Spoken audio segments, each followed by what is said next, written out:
Hello, everyone, and welcome to Geeky Geezers. I am your host, Aged Boomer.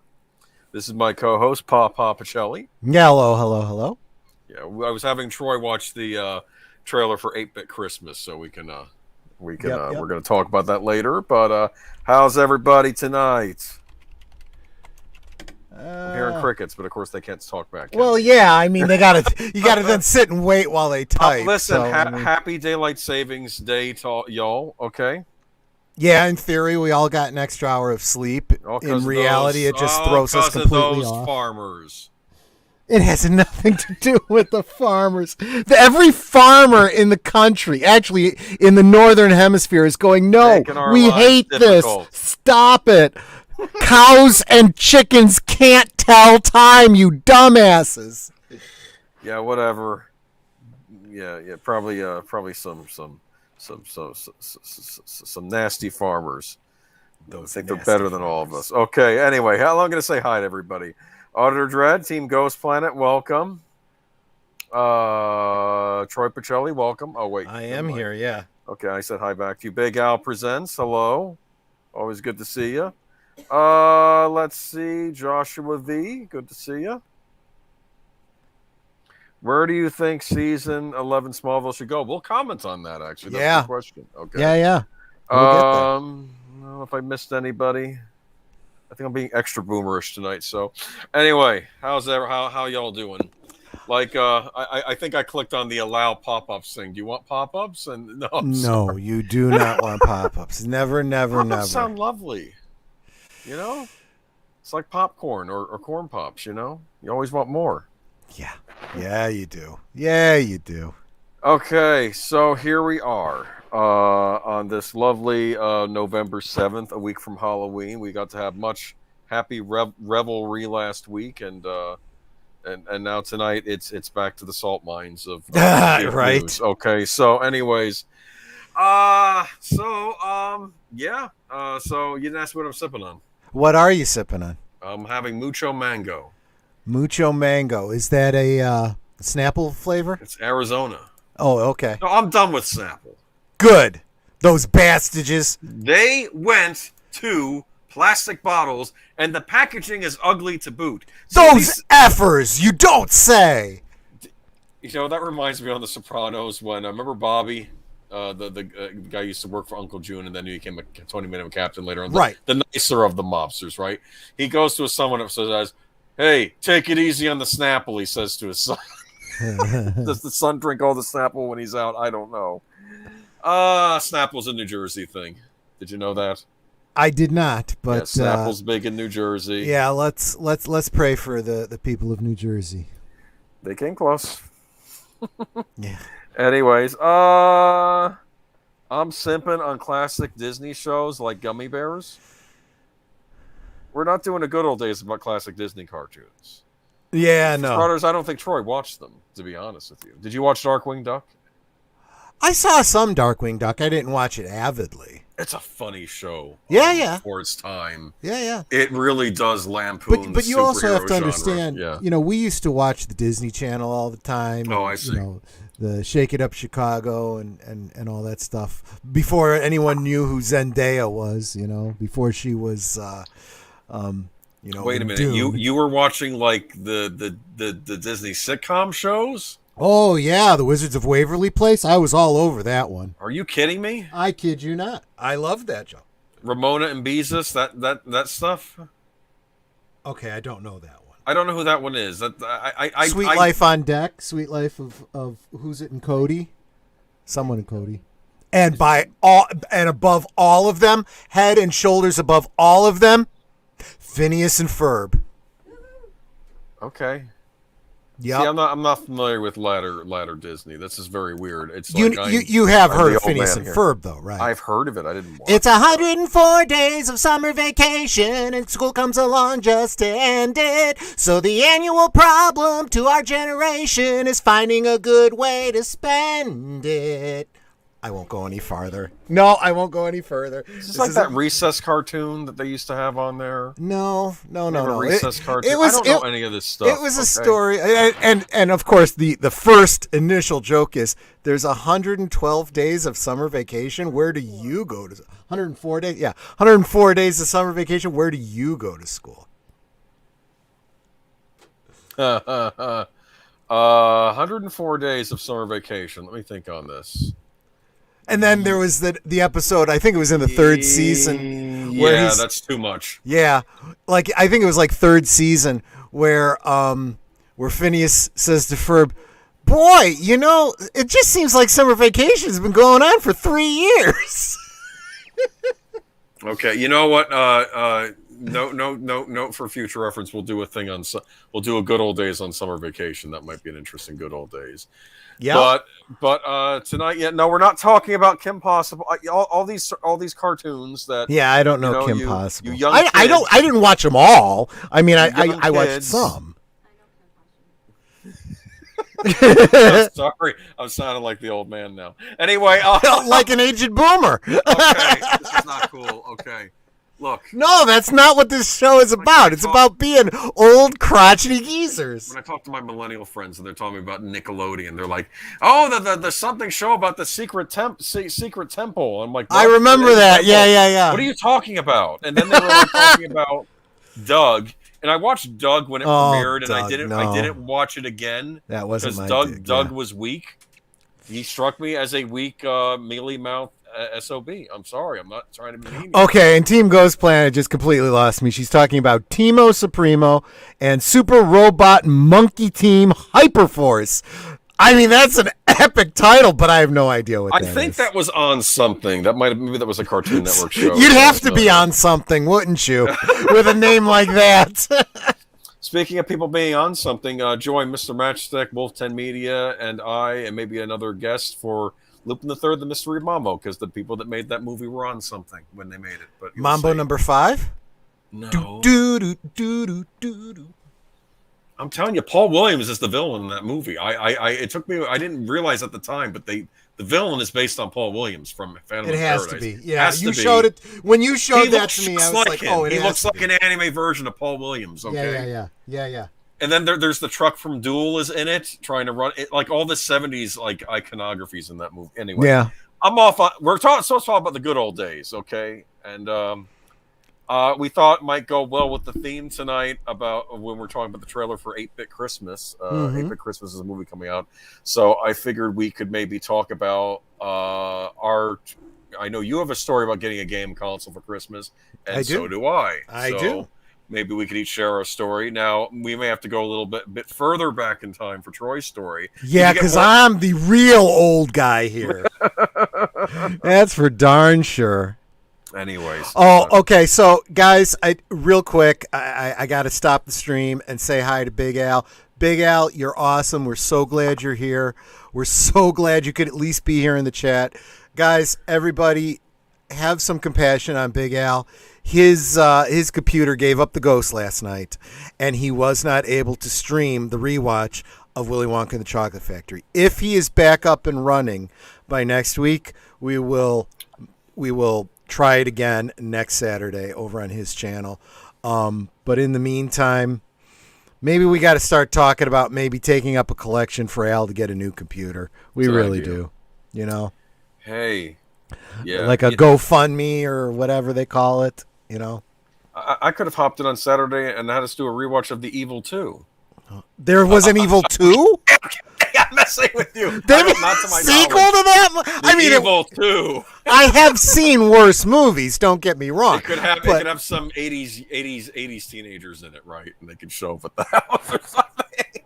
Well, yeah, if they did it in the 80s, then, you'd get some, boobies, and you'd get some, the first person to have sex is the first one that dies. It's a pity. The first movie I thought of doing for Halloween did have boobies in it, so you missed out. But anyway. Darn it. Okay, so back to the good old days. I like boobies. Yeah, okay. That ties in with the good old days. Boobies. There you go. Okay. Anyway, we're talking about getting a game console for Christmas. Yeah. Now, how many game consoles did you get on Christmas? Was it just the one? Do you just have the one story, Troy? I only have the one because Gotcha. from there I went to Commodore, which really was, Computer game. the PC of the day, and then just PCs from there on. But your first, you had a game console. Your first. So you always remember your first. Back in the 70s, let's see, was it 78, 79? No, it doesn't matter. Late 70s. Actually, it actually goes to before there were game consoles, right? I remember a day before there was such a thing as game consoles. And a buddy of mine had that little Pong game. You remember that? Mm-hmm. Where it was literally just like the poor man's version of Breakout on either side of the screen, and you were basically playing tennis on a black and white screen with this. That was the only game this effing thing played. And I thought it was the coolest damn thing, and I wanted one. And my mom was like, that seems like a lot of money for just such a simple game.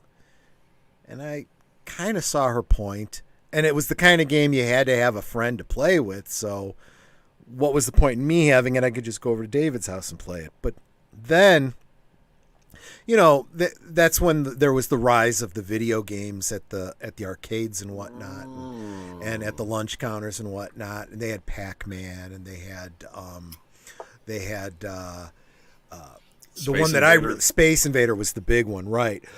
And I'm sure I've told this story before. My grandmother every Wednesday would take me to Woolworths in the Hillside Square. What do you call it? Mall. Back when we were talking about malls, I was telling this story.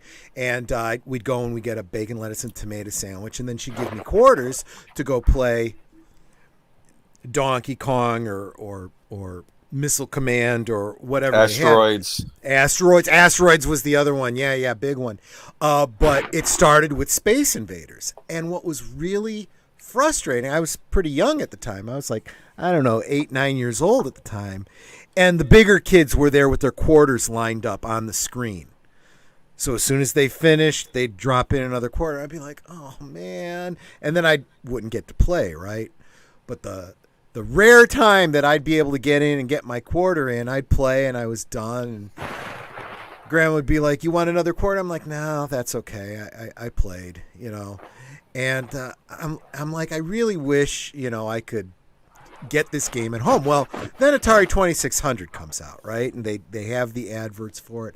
And I said to my grandma, I said, see, that's that game that, you give me the quarters for at the and I even tried to pull the whole, see, you'd save so much on quarters if I could get that and I'd have it at home, right?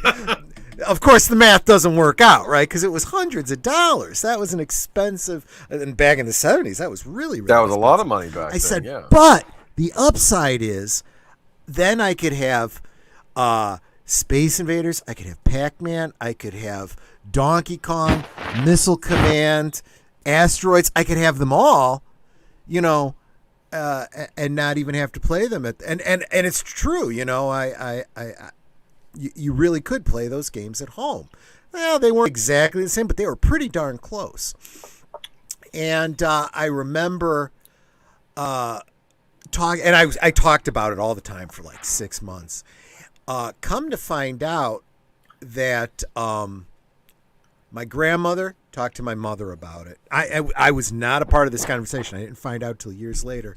And she's like, that's pretty expensive. So they pulled in my Uncle Richard. And all three of them went in together to buy me this Atari 2600. And it was the best Christmas gift that year. And my mother even tried to do the whole, you're not going to have as many gifts this year because we got you something really expensive. And I'm like, aw. And then come Christmas morning, I open it up and I see the Atari 2600 and I flipped out. And again, Mom's like, so that's why you don't have so many gifts. And I'm like, this is awesome. I don't care. It really struck, and well, it took a while to figure out how to hook it up to the TV. Oh, especially those old consoles. Yeah, with the switch in the back and the UHF connector and stuff. Kids, you don't even know what it was like. It was a nightmare. My dad and my uncle had the hardest time figuring it out. Once you figure it out, though, then boy, I could take it, disconnect it, reconnect it, put the aerial on, take the aerial off. I got real good with the television.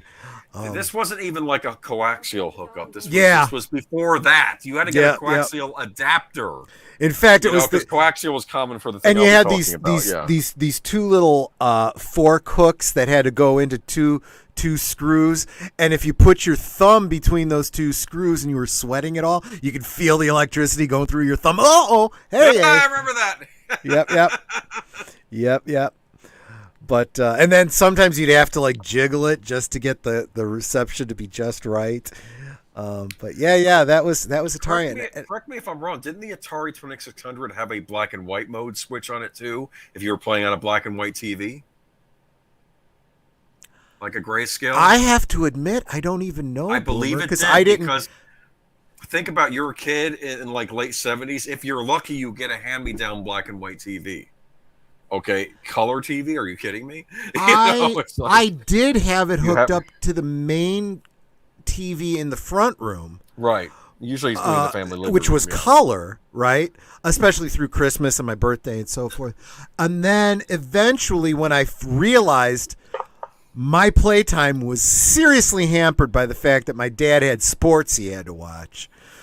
So that's when we took and moved it to my mom's room where she had a little, like on a TV cart, but it was still color. So, I was okay, not a bad deal for me really. But and there were games that came out for Atari, specifically by Atari, and that was your Asteroids, your Space Invaders, and Missile Command. But then you also had Activision and some other off brands that made games for the Atari, which included your Donkey Kong and some of the other ones. Well, no, what's interesting about the 2600, if memory serves me, Atari would buy the license for Donkey Kong. Like Nintendo was not making Donkey Kong, at least not for the 2600. Atari would like go to Nintendo and make it themselves, and Nintendo would get money from that conversion. Correct? No, Activision. Okay, go ahead. I am positive that Donkey Kong, because you could tell because the cartridges were different. Atari put out these really nice. Well, I know Activision cartridges were different because they were not officially licensed. Did you exactly. know that? Yeah. Exactly. And so the licensing went through whoever was making the cartridge. So, for example, Activision would license, and I think Activision is the one that did Donkey Kong. I'm not positive about that. But let's say for the sake of argument, Nintendo, excuse me, see, now I'm jumping ahead of myself. What?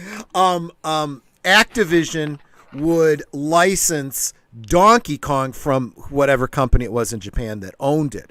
They had the license to make it.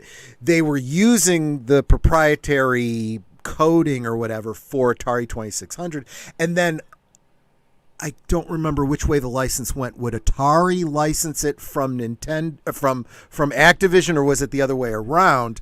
Did Activision license the right to sell a 2600 compatible game? I'm not sure how that worked. It's a good question. There were a lot of rights issues involved, but it was a brilliant time for that. Yeah. Because the licenses were very plentiful, very available. There was a lot of competition, and it worked out well in the long run for Atari because they could work with Activision. They could work with. Now, there was quality issues between the two. It wasn't exactly the same, but you got the game you wanted, right?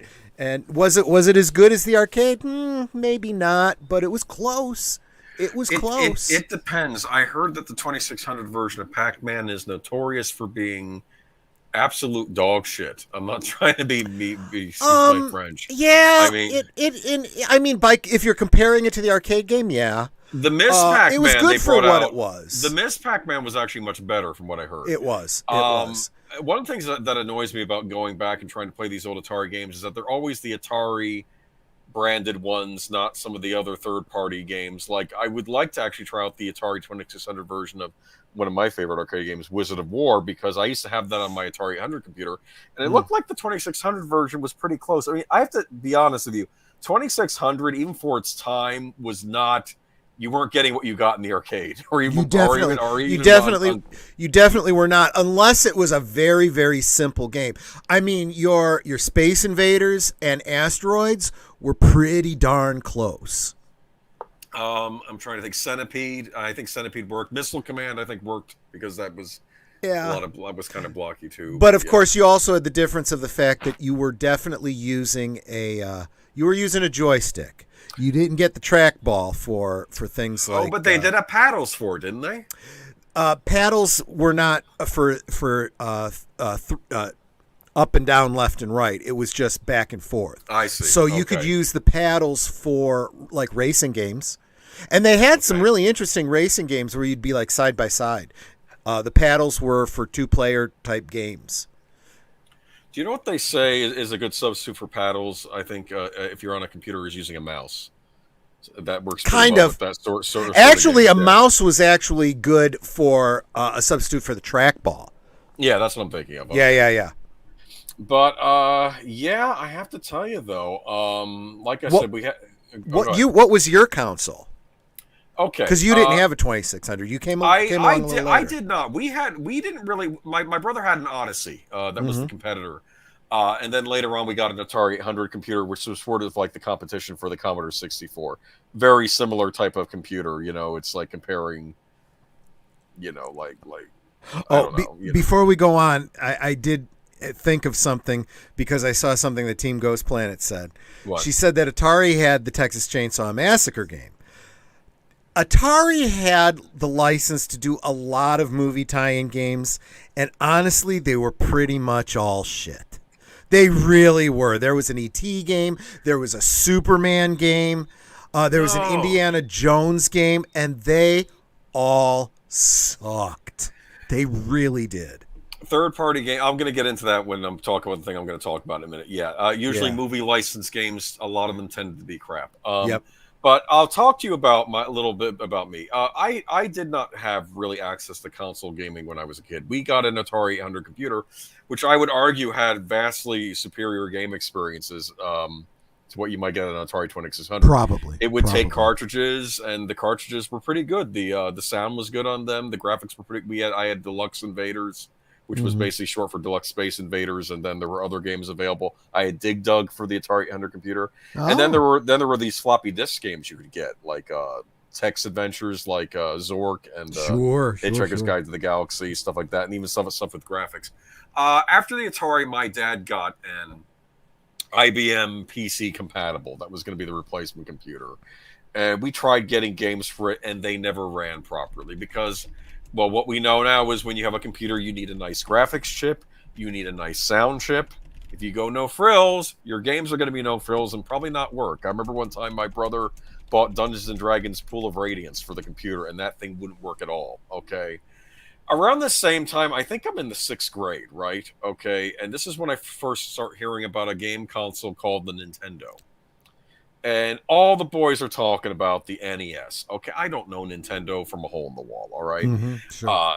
They are talking about The Legend of Zelda. They have pictures from magazines or booklets. And, like, I was looking at the main character from Legend of Zelda. I said, is that Zelda? They're like, that's Link. Don't you know that's Link? I don't know about this stuff. Okay, you know. The fuck do I know, guys? Like me and my friend Travis, we were like the only ones in class that didn't have a Nintendo or a Sega Master System, which was the competitor. So we were like, big deal. What's the big deal? I don't care. I'm not going to be one of these losers with their Nintendo. I didn't care, okay? Right. But then, you know, something happened when I hit the 7th grade.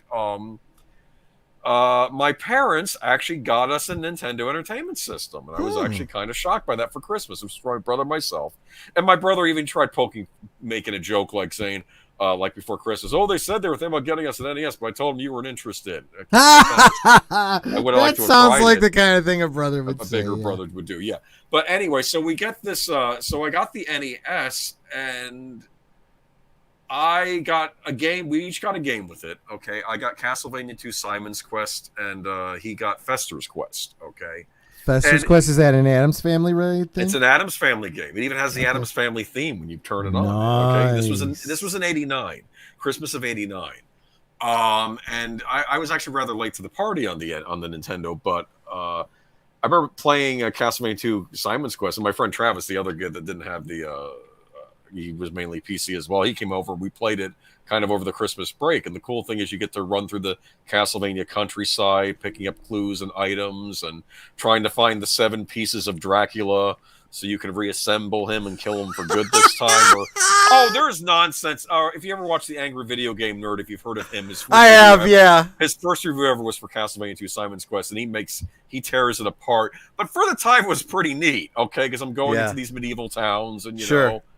And you get like the garlic and the holy water, and you're fighting werewolves and skeletons on the. It was neat. Mm-hmm. And then my parents, they said, since you guys didn't know you were getting an NES, we're going to let you pick out one game each to get. You're going to get another game. We'll pay for it. That's fair. I thought that was nice to get another game. So my brother got Shadowgate, which was a very cool point-and-click adventure game, which originally had its life on the Mac, but they did a very nice conversion of it for the NES. You can even buy that now if you have a console or PC. You can get the 8-bit adventure pack, and it comes with Shadowgate in it. So my brother got Shadowgate, and I got Paperboy. Why? What is wrong with you? Do you know what Paperboy is? Yes, I played it at the arcade. I can't imagine that the home version was any better. I played it over my friend Michael's house. His cousin Ruben had it, and I was playing it. Oh, cool! I get to throw newspapers and break windows, and it sounds like glass, and that's why I got it. Then, I played it for like an hour, and realized, this is all right. I will admit, though, the NES version of Paperboy is probably the best version there is. Maybe I'm biased, though. Okay, but there were probably some better choices at the time, like Mike Tyson's Punch-Out. I could have gotten Tetris. The original Super Mario Brothers, I didn't get that for some reason. I could have gotten that along with Duck Hunt because we didn't get that with the main console. Some of them shipped with the game, some of them didn't.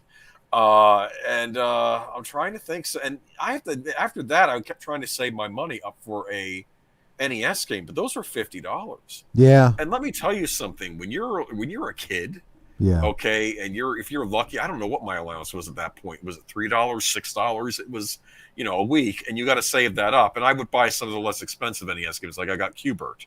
Yeah. Which was a nice conversion of Q*bert. That was another one that I had on the the Atari 2600. Yeah. Yeah. And I'm trying to think though. But yeah, and that was my first game console. And let me see, and it's funny though, because it was both my brother and it belonged to both my brother and myself because it was a joint gift. And he eventually moved on to the Sega Genesis, and I wanted my own 60-bit console. So later on, I got a TurboGrafx 16, which was actually ill-fated and kind of didn't make it over here in North America. But that's a story for another time. Yeah. But I was shocked. I was shocked though that we got NES for Christmas, and I'll be honest with you. That was my first Nintendo, and I haven't really stopped with Nintendo since. Horizon Talker asked if you had gotten Track and Field. No, the Track and Field came later. You could get, I think, Track and Field. I think that came with the pad that you'd step on. Okay. I know we think of like the Wii and motion controls, and this was all new. No, Nintendo was trying this crap back in the 80s, okay? They were wanting you to be all interactive and stuff. They had the Zapper gun, which I think I only had one game that worked with that. Is that the Duck Hunt? I didn't have Duck Hunt, though, back in the day. I should have gotten that as my Christmas present, though. But, so really, though, when I think of get nostalgic for the NES, so it's not the 80s NES, it's really the 90s NES, like toward the end of its lifespan. But, I got Paperboy, and, I stand by that decision. And it's funny, the Quartering, right? The YouTuber, the Quartering? Sure, He has games, I think in some of his older videos, he had NES games in the background, and I know Paperboy when I see it. He had a copy of Paperboy, too. That's funny. I know he went out and bought it. All right, it's not a great game, okay? It's funny. There's a Mexican YouTuber called the Mexican Runner, and he does speed runs of video games. And they said, what game do you what classic game do you like the least? And he says Paperboy. Yeah. I don't understand the point. It's you're a paper boy, and I'm like, well, yeah, but. Well, anyway. there is something to be said for really. You want a simulator for a crummy part-time job that nobody ever liked having? It's really? Because I was a substitute paper boy for a brief period later on. But anyway, yes, the pad, it was great. We used it to try and play Contra on it. I had a U-Force. I got that the following Christmas, and I didn't own Punch-Out. That was like the original motion control. Like you would have to put your hands in front of this thing, and it would like sense your movements of your hands while you played the game. It didn't actually work properly, No, but it didn't. I would think that maybe it would work with Punch-Out, Mike Tyson's Punch-Out. But you know what I was just thinking? If instead of getting the game Paperboy, if you'd gotten a real paper route, you could have saved up the money to get the other games you wanted. Let me tell you, nothing terrified me more as a teenager than getting like a summer job. I eventually had to get one, but trust me, I put that stuff off as long as possible. Oh, put off work as actually. It's funny though. I feel bad for the teenagers now. That for a while, actually, now they can because now we're having a labor shortage. Like. Teenagers are actually able to get jobs again. Did you notice that? Those that want to, yeah. Those that want them can get them now because of the fast food places like need them in places like that. But let me read though. I remember my first console was a PlayStation 2. You were much younger than I. Okay. That was early 2000s. Okay. Let me see. My first was Atari. Secondhand from my brother, but Game Boy and NES were my real consoles. Yeah, I got a Game Boy for my birthday that year. I'm like, I want Nintendo Portable. I want to bring it on the go, but that's not Christmas related. We're bringing that up because we're going to be talking about a trailer for a Christmas movie later on that has to deal with what we were just talking about. But, yep. Donkey Kong Game Boy Color, Bram Stoker Dracula Game Boy. Oh, yeah, I remember those. By Physical Media, Chester door full of what? I don't know what that is. Was there a Chester Cheetah game? Anyway, but let me see though. I'm trying to think. Did I miss any comments? You hit on a topic that the chat's really interested in. Yes, everybody likes. Maybe you should start thinking about doing more game related content. Just saying. I'm just saying. I know, but I'll think about it. I talk about games though, and we have different story. Like you have a different field of view, like because you're Mr. quote unquote PC gamer, right? Yeah. But yeah, anyway, I didn't want to get too into that, but as you were talking about some of the games you were playing on your console, like Zork and whatnot, I was like, yep, had that on Commodore. Yep, had that on Commodore. Did I tell you the story? Well, I think I already talked about this when he did our Amiga video, but I went over to my cousin Andrew's house. Like I thought the NES was the bomb. And then I went over his house and I saw the game Shadow of the Beast on his Amiga. Oh. And I didn't understand that graphics could look that good. Yeah. Like that was removed. I didn't think that was possible. Okay. You brought up Angry Game. What was it? Angry Video Game Nerd, James Ralph. Yeah. Him. He had one where he was showing like different consoles, same game, different consoles, and how vastly different the gameplay and the graphics could be. Yeah. That happens all the time, which is why I will always tout the superiority of NES Paperboy, because the glass shatters the best on that one. All other versions, it doesn't sound like glass. It sounds like... You know where the glass shatter is really good? When you get freaking sick of it and you put your fist through the TV. The glass shatter is real good there.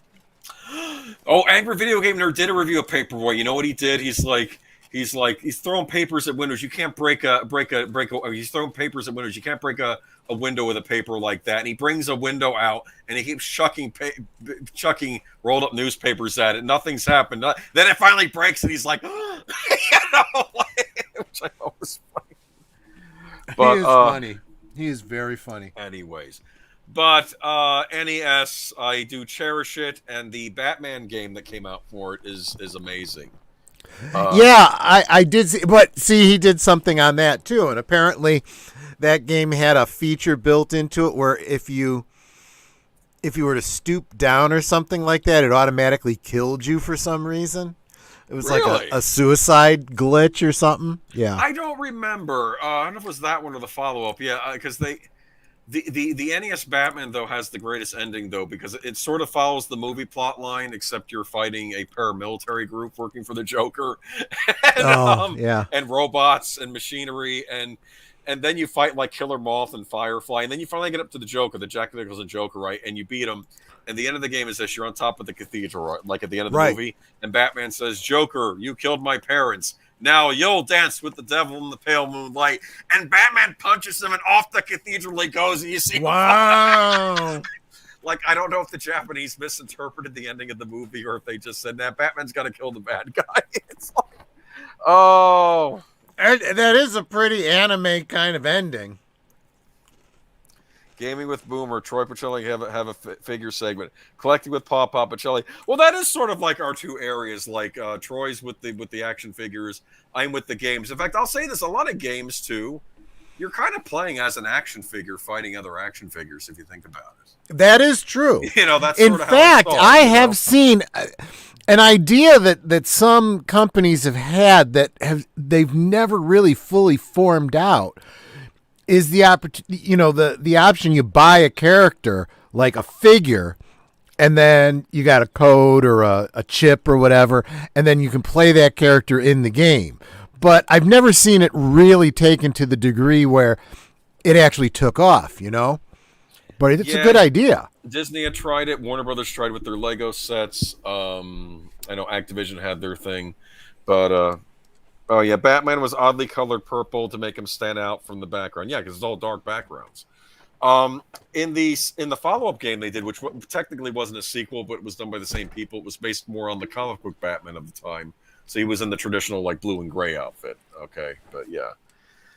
All right, but I guess we have to get back to get to the. Anything else to say about your Atari console? Were you very happy to Santa that year, or were you too old for Santa at that point? I don't remember if I was too old for Santa or not, but okay. But this was the kind of thing that it was such a big deal. They couldn't just hoist that off on Santa. It had to be from Mom, Grandma, and Uncle Richard, Yeah. Well, hopefully Santa will be able to deal with the supply chain this Christmas, right? Oh, jeez. Oh, that'd be funny, right? I'm just waiting for a movie about him dealing. It could be a movie about him dealing with the supply chain. Honestly, I expect to start seeing memes pretty soon of Joe Biden as the Grinch. Oh my goodness! So we'll see. All right, we have Marvel news. Y'all like Marvel? No. Make mine Marvel. Actually, Stan Lee, God rest his soul. All new, all Feige Marvel, right? Yeah, I think it was a bad sign when Stan Lee passed too. He was kind of. I mean, I know people had issues with him too, but at least nowadays he was sort of like the heart, or at least what we could point to as the heart of Marvel, I guess. I know it wasn't just him, but I don't know. All right, Eternal shows how to go from auteur to hack in one movie. Oh my goodness! This is the National Review. Yes. And that's saying something. The outlets that are coming out against the Eternals, there is no quarter. There is no quarter. Everyone, I don't care what political background you are, no one is liking this movie. Nope. Like Mark Kermode, who apologized and liked Last Bond. He's not liking this. He even said, he's like, I think they're getting tired of Marvel. They're getting tired of the MCU. Period. I think they're done. I think they kind of figured Endgame was it, but they keep bringing out movies in it, and they're like, why? And they're over it at this point. And let me read you a bit from this little bit of this thing. Chloe Zhao, the first Oscar winner for Best Director to direct a Marvel Cinematic Universe movie, promised to bring to the blockbuster realm the character-based portraiture and documentary-tinged realism she exhibited in The Rider and Nomadland. Yet, surprise, Eternals is one of the dumbest, cheesiest, most trite, and least human of the 26 MCU movies, a creative misfire on the order of the first two Thor movies or Avengers Age of Ultron. I actually like the first two Thor movies. I do too. Age of Ultron I have problems with, though. I'll admit that, though. Zhao has graduated from delicate artisanal indies to over-processed, soul-challenged, assembly line Hollywood junk in record time. Yikes. Yeah, well, that is some brutal stuff. Keep in mind that just last year she was the diversity darling. Yeah, her movie won Best Picture, I think, didn't it? Nomadland. We did the Oscar there was coverage. everybody in all the trades were talking about this strong, powerful woman, on the rise, and her ethnicity and her whatever check boxes you want to give her makes her so wonderful. None of that's protecting her now. I think a lot of problem I have with Marvel, and I think it works to some degree, but then it doesn't, is they keep taking a lot of these like indie film directors and they keep saying headline a big action blockbuster. And in the olden days, you didn't have like directors that did everything. You had your blockbuster directors and you had your smaller film directors. And I'm not saying that this can't work.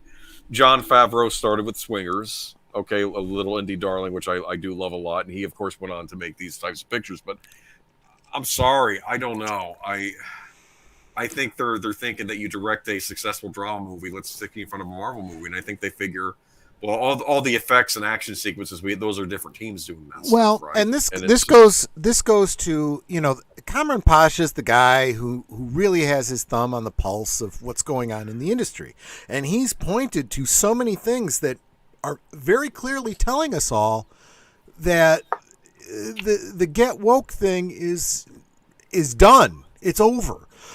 Now it's getting back to making money. They realize, holy crap, we're losing our status, we're losing our relevance, and we're losing our fortunes. We need to, quit effing around.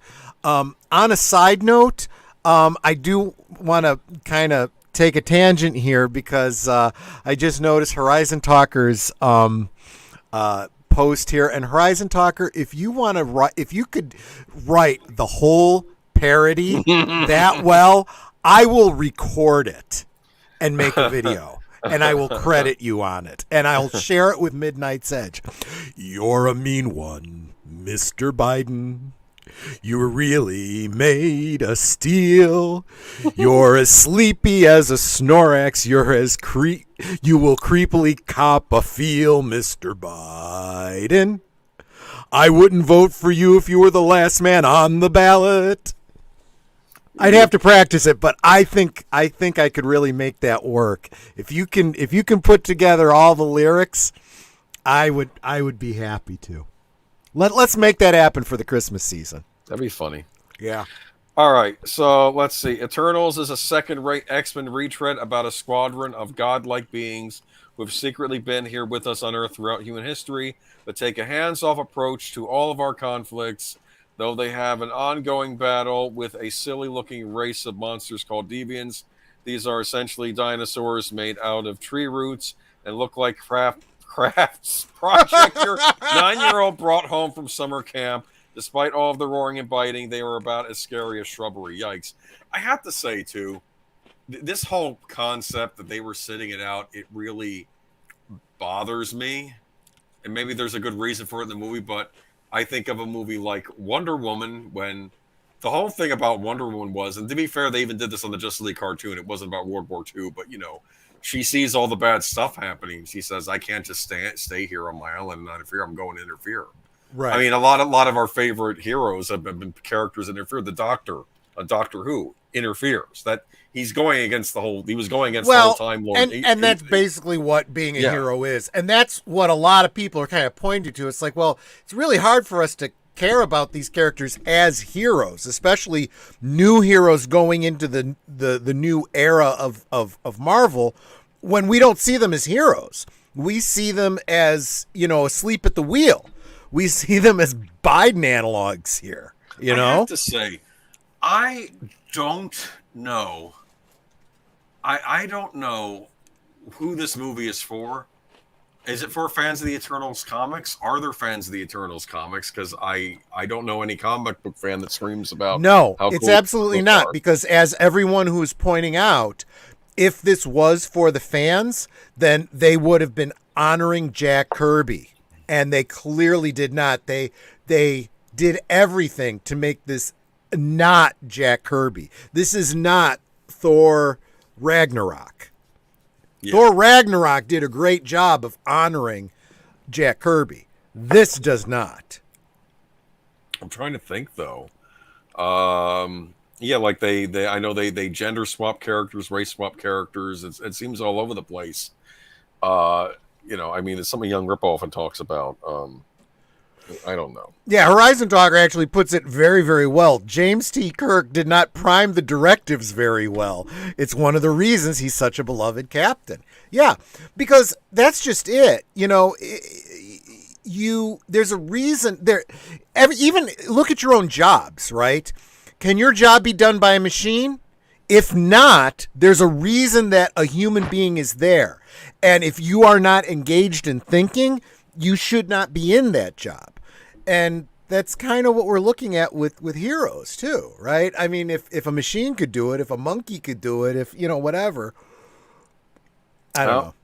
James T. Kirk did not prime the directive very well. It's one of the reasons he's such a beloved captain. Exactly. He is one of my top. I think he's in my top 5 fictional heroes as Captain Kirk.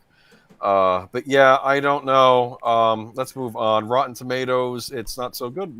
Looking so good. So I pulled up the most recent numbers. Okay. They've actually dropped since I put the notes together. So the Tomato Meter, which is the professional reviewers, have it as rotten, 48%, and that's down from the 52% it was at the end of last week. Audience score has dropped by a point. It's now at 81%. It had been 82%. Now, Valiant Renegade had a great analysis of this. Back last Thursday, Friday, it was at 52 professional rating, still rotten, and 82 audience score. That was the first day that audience scores were allowed because it came out Thursday. And he puts up a screen capture showing that those numbers on the Eternal, and then he says, now I want you to take a look at however many years ago the numbers for the opening week of Rise of Skywalker, and they were identical, 52%, 82%. He says, I don't know about you folks, but I don't believe in coincidence. There's something going on here. Yeah. And keep in mind, too, when they were at 52%, you had some outlets that were saying, this is just, a review bombing. Professional reviewers do not review bomb. They are professional reviewers. You don't get review bombing until you start getting the audience scores. And the audience scores weren't even allowed. There was an embargo on them. The professional, I get a suspicion. I'm suspicious that the professional reviewers are now getting fed up with the MCU. I think for a while they cut it slack. They're very popular. And it was going somewhere. This is how the Hollywood machine works as far as reviews go now. And I think everyone here has already suspected it, but I've gotten the confirmation by listening to people like Valiant Renegade and Cameron Pasha, right? So we know that they're shills. We know they're shills. They will come out in favor of positively whatever the industry is pushing, right? So if Disney is doing, some, politically correct SJW propaganda piece, they all love it. It's wonderful. It's great. Go see this thing. And then if it sucks, you'll see the audience scores coming back shit. And then the media will come out and defend it, saying it's only the ists and the phobes that are review bombing it that don't like it. And everyone's going, no, it's just a shit movie. It has nothing to do with the ethnic, gender-based whatever thing. I don't give a flying fig about those things. Oh, no, you're an istophobe. Okay, whatever, fine, fuck you. But here we're kind of seeing the opposite, right? Because even though 2 years ago this film would be all it would be getting the Captain Marvel treatment, right? Mm-hmm. We got a woman in charge, and we got, the ethnically diverse, and we got the gays, and we got the everything. The you got numbers and this is all wonderful, and this is progressive, and go support this thing. But it's not. Why is it not? 2 reasons. One, they're no longer pushing that message anymore. They know that message doesn't work anymore. They're starting to pivot to the whole, we need to make money again. And 2, Disney is not pushing it. The powers that be at Disney is not covering for this and shilling for it and telling the media machine, you have to push this for us. They're going, you know what? We don't care. Just do honest reviews. Whatever you think's best. And they're like, really? Yeah, really. Okay. Because Bob Chapek is going, Kevin Feige's time is done. And we need to put this all to rest. So did Disney just decide not to buy off the reviewers on this film? Yes, that's exactly what I was getting at, Horizon Talker. Because Bob Chapek is going, this is now about making real money, not Enron money. They didn't get the Eternals gratitude bag with like the Louis Vuitton watch, right? Or exactly. I don't know, exactly bag or whatever. Okay, exactly right. Go ahead. Go ahead. Eternals are a Z-tier version of the Inhumans. I don't know any comic book fans who like these characters. It's interesting how Disney completely screwed the pooch on the Inhumans, because it was supposed to be a theatrical feature. I think Vin Diesel was originally set as to be Black Bolt, and then it ended up becoming a TV pilot movie that they put out theatrically, and then they made it into a short-lived TV show, which was excruciating. I watched it from beginning to end. Yep. And it was supposed to, I think it was supposed to take place in the same, obviously, MCU, but of course the universe that Agents of S.H.I.E.L.D. was in. But it was terrible. Yep. It was, I think they spent the entire budget of the show on the CG dog, the giant CG dog. And it sucked because where you needed to spend the money was on Medusa's hair. No, her hair. And what they did was they fucking cut her hair off. And it's like a horrible thing. They shave her hair. Do you know who played Medusa on it? Do you remember the actress that played Zatanna on Smallville? Yep. Yeah, that was her. Yep. Okay. Beautiful woman. No, I mean, I guess she had to wear short hair for the whole series because because they didn't want to spend the money on the CG. And it's like, that's like that's cheap television, right? That's like we have so Superman, cheap. But he's never going to fly because we don't want to spend the money to do the special effects. They acted like they spent a lot of money on like the moon set, because I guess the Inhumans live on the moon and the far side of the moon is secret. Yeah. I'm not seeing the budget on that set. And nope. They made a point too that I guess Black Bolt's brother was going to be the villain and he had gone through Terrigenesis but didn't come out an Inhuman. Yeah. But since he was still of the royal family, they didn't make him work in the mines. Okay. What's ironic here, it's the same, you see the same formula happening with the Eternals. What you have is you've got people that were in Game of Thrones being cast as your characters, and it's like, do you people understand what happened with Game of Thrones? People hated that movie or that show by the end of it. So there's no love and nostalgia for the actors from it. To be fair, when Inhumans came on, Game of Thrones, I think, was still fresh. It hadn't ended yet. Right, but who did they get? They got Ramsay Bolton. Ramsay Bolton, who everyone hated. That's freaking genius. Yes, he was a monstrous character on that show, but they have him playing... But of course, I mean, I'm not going to argue the idea of having him play a villain, though, because that makes sense, because he played a villain in Game of Thrones.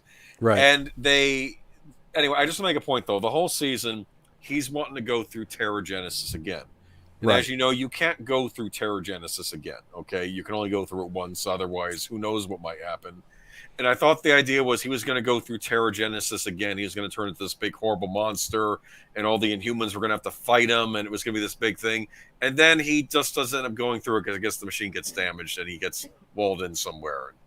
Because, budget Right. reasons. They can't afford the CG for him to turn Right. into the mutant monster or whatever I was supposed to Right. say. So lame. Oh. Well, that's the problem.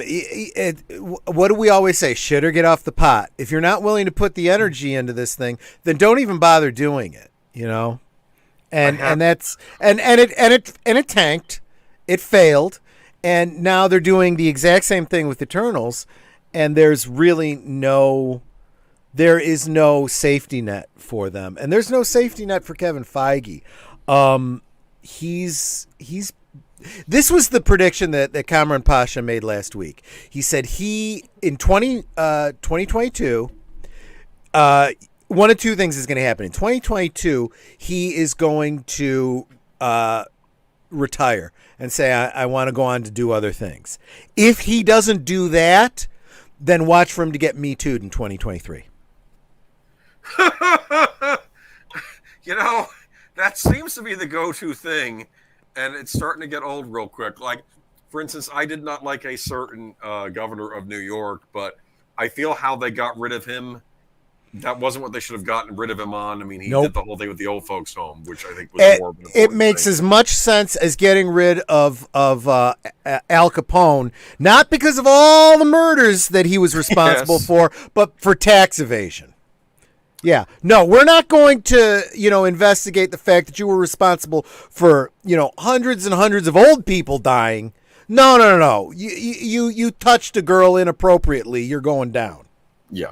Auditor has a point. Did you hear the cringe end credits scene? I am unaware of this for the Eternals. I keep forgetting these movies always have one. Do you know? I have heard people talking about spoilers, but I've never really listened because I didn't give a care.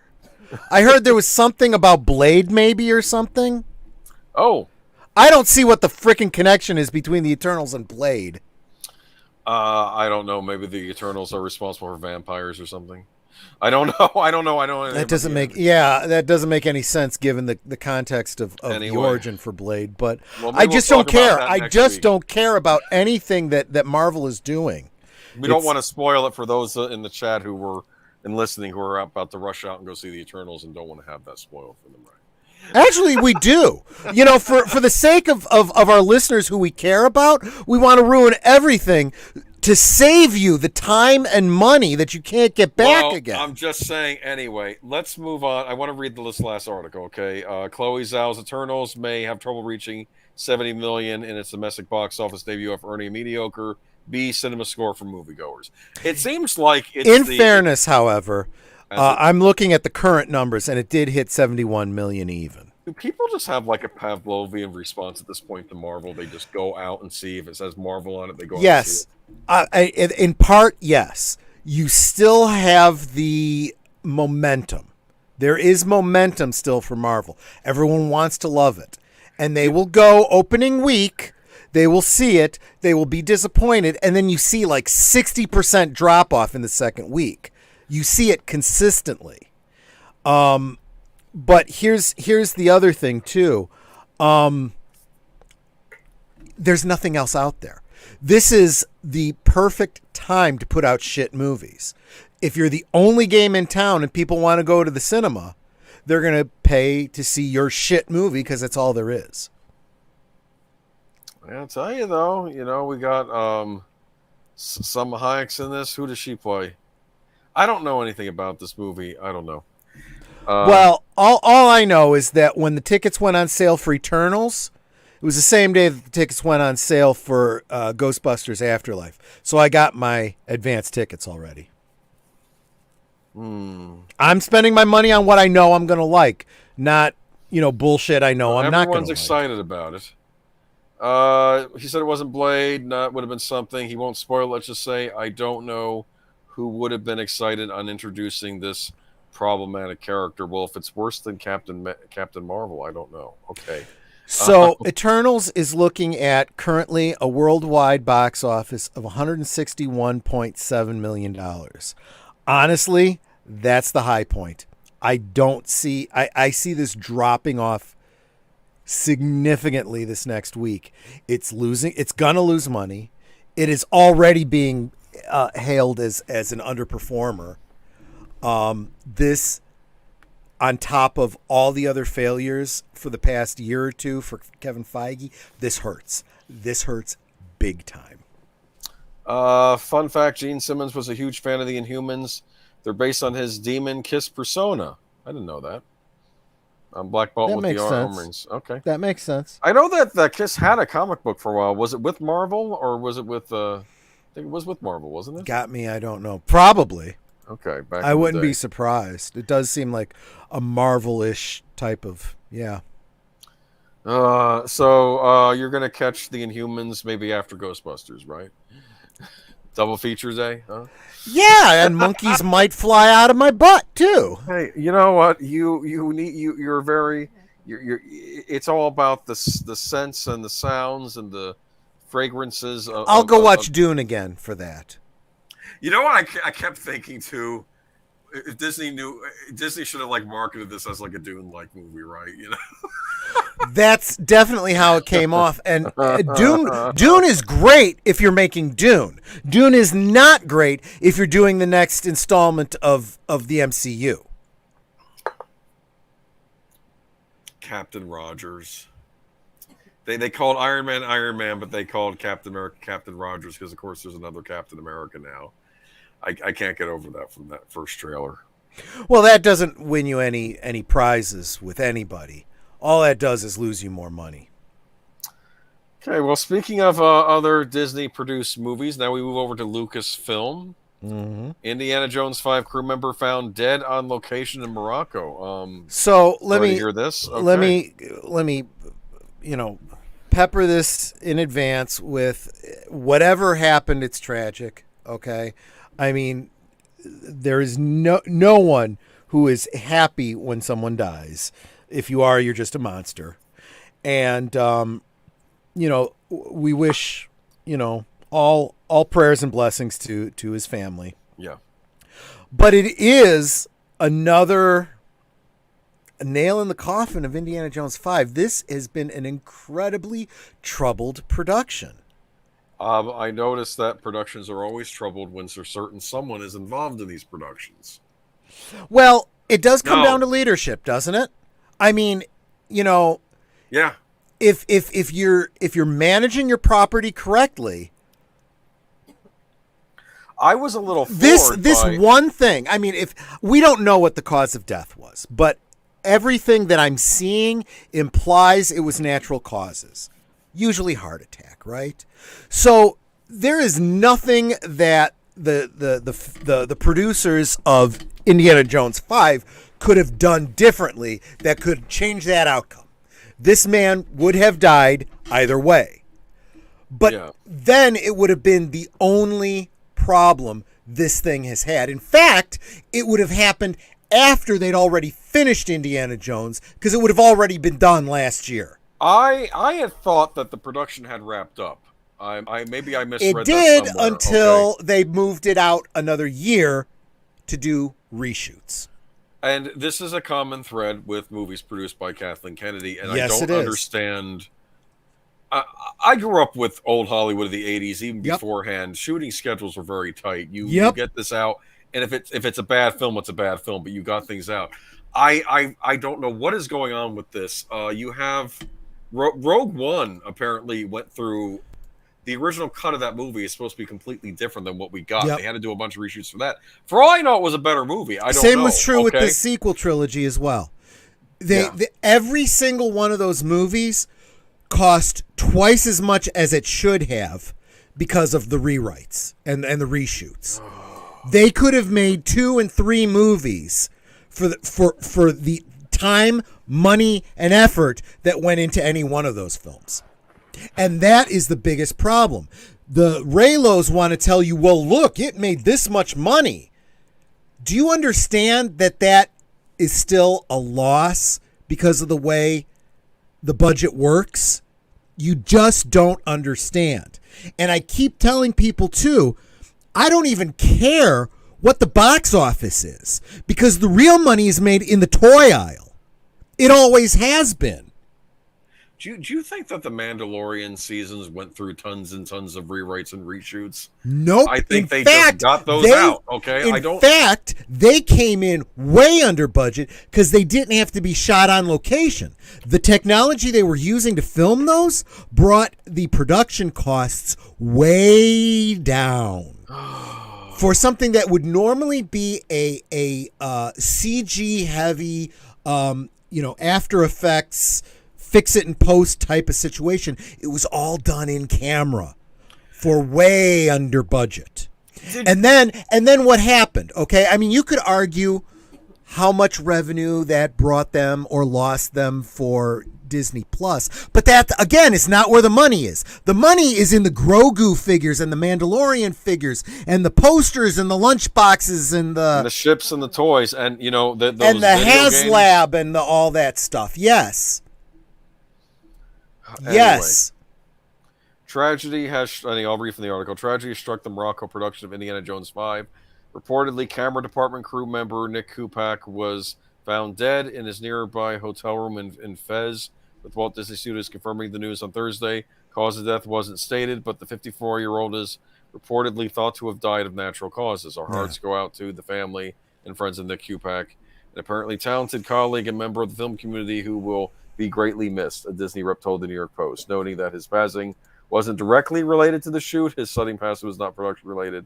Nick was a grip on second unit. Yeah. This whole thing is odd, though. I don't know. No, it's just another symptom of, just how troubled this production is. If again, it's happening on an active production that should have been wrapped long ago. Otherwise, honestly, it probably wouldn't have even been news. Yeah, they need to. I don't know what to say about this movie. We'll know more when it comes out. I know we've all heard the rumors. Again, I heard rumors about Rise of Skywalker that ended up being bumped because, of course, they might have ended up being better than what we actually got. But on a side note, I did see that Team Ghost Planet mentioned Kiss was Image Comics, which, of course, made me think, imagine all the comics selling and being good.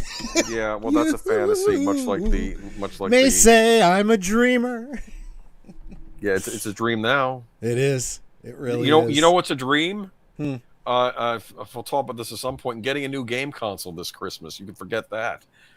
The chips, the chip shortages. They're ruining all the electronics for everything. It's like, we'll talk about that when we get into the Auditor Dread said, aside from Rust, what is the problematic production film? Indy 5 or the Batman is more problematic. I'll tell you, this is not the time to have troubled productions. Okay, we have enough trouble with the cough and the lockdowns and the economy and all kinds of other things. Honestly, the industry is done effing around, and people are going to be losing jobs if they don't produce. Oh my gosh. All I can say is Kathleen Kennedy is going to go down in history as a fucking laughingstock. Auditor Dread has a question. Yeah. Side of Rust, what is the top problematic production film, Indy 5 or the Batman? The Batman... At least the Batman has been kind of going under the radar and its problems have not been quite as publicized as Indy 5. I want to know what happened on that set. It is driving me insane. I want to know if some of these rumors I heard are true or if they're BS. I don't know. I know years from now we'll find out about that. Honestly, I think far more than any of that kind of stuff, people are looking at this going, does this fit into the DC universe? Does it not? Is there a unified DC universe? There is not. No, this is like the 25th version of Batman you've tried to sell us. There is not. And frankly, if they just want to make a decent Batman movie and not have it tied to anything, fine, whatever. I'm fine. I just want a good movie. No, they keep saying it is tied and it isn't tied because there's a multiverse where for some reason there are all 10 different versions of Bruce Wayne that all look totally different from each other. I don't understand this. They're going to be pulling this crap with the Spider-Man movie too. I just got a suspicion. They'll beat Borders to the punch like they always do. Okay, Marvel will, but anyway. What am I talking about here? Troy Pacelli, I sent you a present on MeWe. Okay. All right. Okay. I'll take a look. It's maybe it's the completed version of that song. You could do a video later. Anyway, what was I going to say though? What am I Horizon Talker did a very simple Christmas Grinch over Biden's face. Yeah. Funny. Okay, but anyway, I feel sorry for this crew member.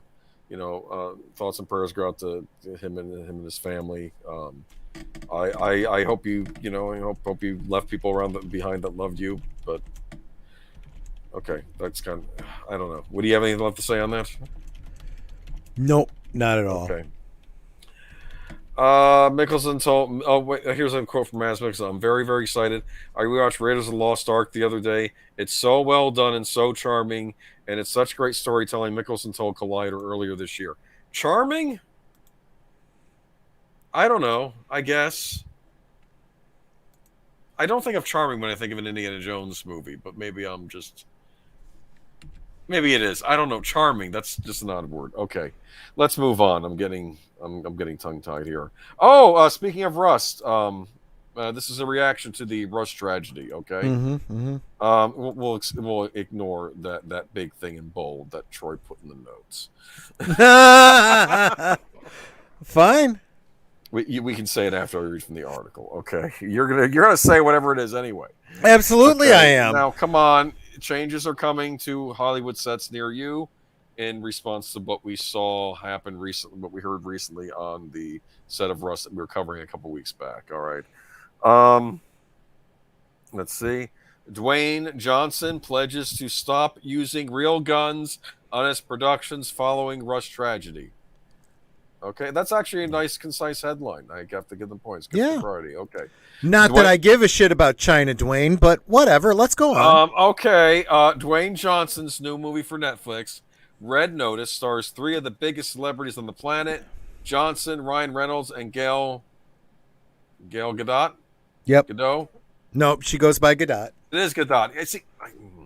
I know. I do it all the time too. No, I went from Gadot, and then people kept telling me Gadot, and I'm like, I thought it was Gadot. Okay. She says Gadot. Go with Gadot. Yeah. Yes, I'll go with anything she says. Anyway, it is one of many Hollywood films that. It's not the lasso that makes you tell the truth, right? No, it's her eyes, and yes, I get stupid, and I go, okay. And is one of the many Hollywood films that feature firearms for the sake of action-packed storylines. Red Notice, which launches on the streaming service on November 12th, followed a very careful safety protocols on set, as most productions do. But after the tragic death of cinematographer Helena Hutchins on Alec Baldwin's film Rust, Johnson is pledging to stop using real firearms on all projects that are produced by his company, 7 Bucks Productions. First of all, I was heartbroken, Johnson began, speaking to Variety at Wednesday night's premiere of Red Notice in Los Angeles. We lost a life. My heart goes out to her family and everyone on set. I've known Alec, too, for a very long time. Johnson, who has to handle firearms in Red Notice, says he will only use rubber guns on his sets and will enforce that rule with any studio he is working with. I can't speak for anyone else, but I can tell you without an absence of clarity here that any movie that we have moving forward with 7 Bucks Productions, any movie, any television show, or anything we do or produce, we won't use real guns at all, Johnson told Variety. We're going to switch over to rubber guns, and we're going to take care of it in post, he said.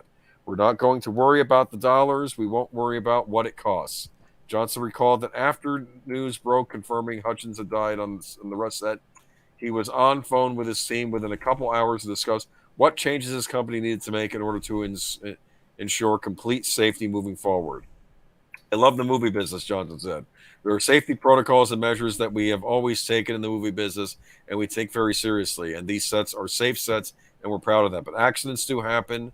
And when something like this happens of this magnitude, that is heartbreaking. I think it is most prudent thing and the smartest thing to do is just pause for a second and really re-examine how you're going to move forward and how we're going to work together.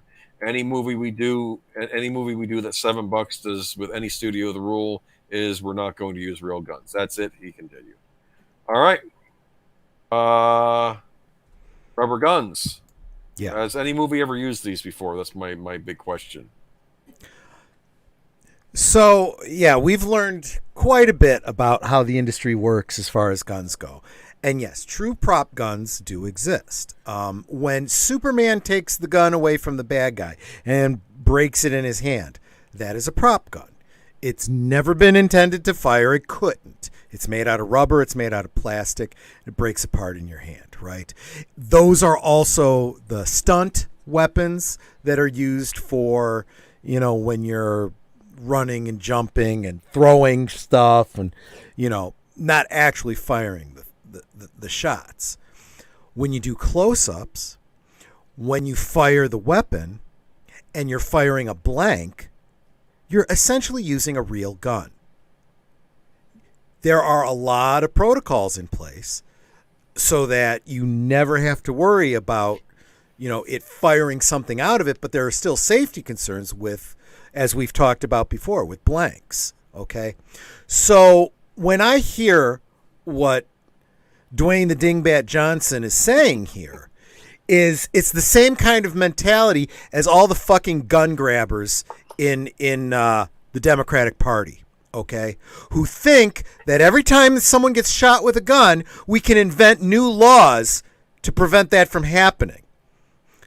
Because you just make more laws, but you never enforce the old laws and nothing changes. Okay? We have plenty of laws in place, and if you enforce them, you would actually have less crime and less murders. Don't worry about how someone is murdered. Take the murderer off the street, and I don't care if you put them in jail for the rest of their life or you hang the fucker, they will never kill someone again. And the crime rate goes down. Okay? And by the same token, we've already got all those rules and regulations in Hollywood since the death of Brandon Lee.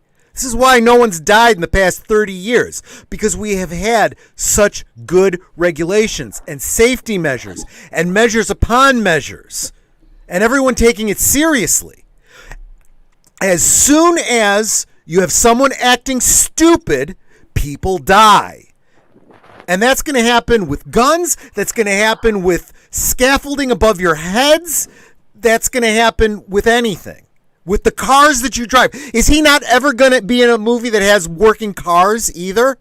Because people die in car accidents. Never do another movie with a helicopter that falls out of the sky and kills 2 kids and a veteran actor.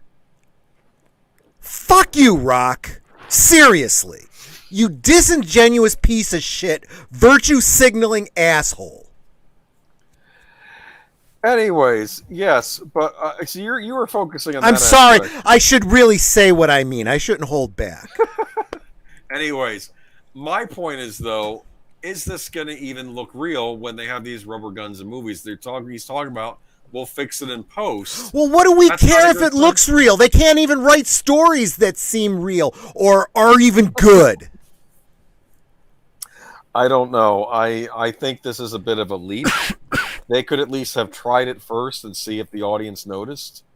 But no, he just kind of... It seems like a very... I mean, fuck, why are we even going to use rubber guns? Let's just use our fingers. If we're going to do it in post, just point your finger. And you'll say pew pew as you're shooting. Pew pew, yeah. This reminds me, Critical Drinker had a video on this week, and he's saying, why are movies so terrible now? Because they're written by children. They're made by children. Yeah. And I don't know. I just... Rubber guns, really? I mean, it's one thing to have prop guns, and like you said, we did have experts knowing how to use it. And frankly, if they can make this look realistic, fine. But I don't know. The more that's coming out about this Rust situation, you see that. I mean, we have Chernobyl levels of breakdown of things that didn't happen. And it's like, I mean, you might as well have taken the gun and put it up to the girl's head. Just like in Chernobyl, you might as well have just dropped a bomb, on Chernobyl. I mean, that's how fucking ridiculous it is, and how many safeguards you have to, and then to come out and say it's a 1 in a trillion happen. No, it's not. It's a 1-to-1 because you made all those choices. You fuck. And then he gives this interview on the side of the road, and he's laughing at the guy who can't remember the victim's name. And I have been like, oh, I'm so sorry, I forgot her name. It's not like I shot her. Do you think all of this is covering for Alec Baldwin? Trying to, yeah. It's virtue signaling. It's virtue signaling. In The Rock's case, it's not even covering for him. It is a little bit, but it's, I'm better than Alec Baldwin. I'm going to do all this to make sure this doesn't happen. And everybody in the industry is looking at him going, all of the rules were already there to prevent this from happening, and he bypassed fucking all of them. Yeah, no, there were safety standards not being followed. It wasn't even, I don't even think that was technically a Hollywood production. It was independent, wasn't it? It's sounding, and you can say whatever you want about the Armorer. She made a lot of mistakes. She was dumb. She was inexperienced. Keep showing us pictures of her TikTok videos and whatnot, of her dancing and whatnot, like that's relevant. The fact was she wasn't on set at the time. How is she responsible? If you have rules in place, you don't film that scene if your armorer is not on the set. No. That was your first mistake. Anyway, but if he pushes this, do you think other studios are going to follow suit and we're going to have rubber guns everywhere on sets now? Do you think it's going to become, is he trying to push this for the entire industry? You think that's going to happen? I don't know. Like I said, we've had the rules in place and they didn't get followed. He's going to say this. Virtue signals will come out and say, we'll do this, we'll do that. And then slowly over time, people will start going, no, this just doesn't look real enough. We need to use blanks. And they'll go back to it, and then they won't be following safety measures, and someone else is going to get hurt. Because that's what happens.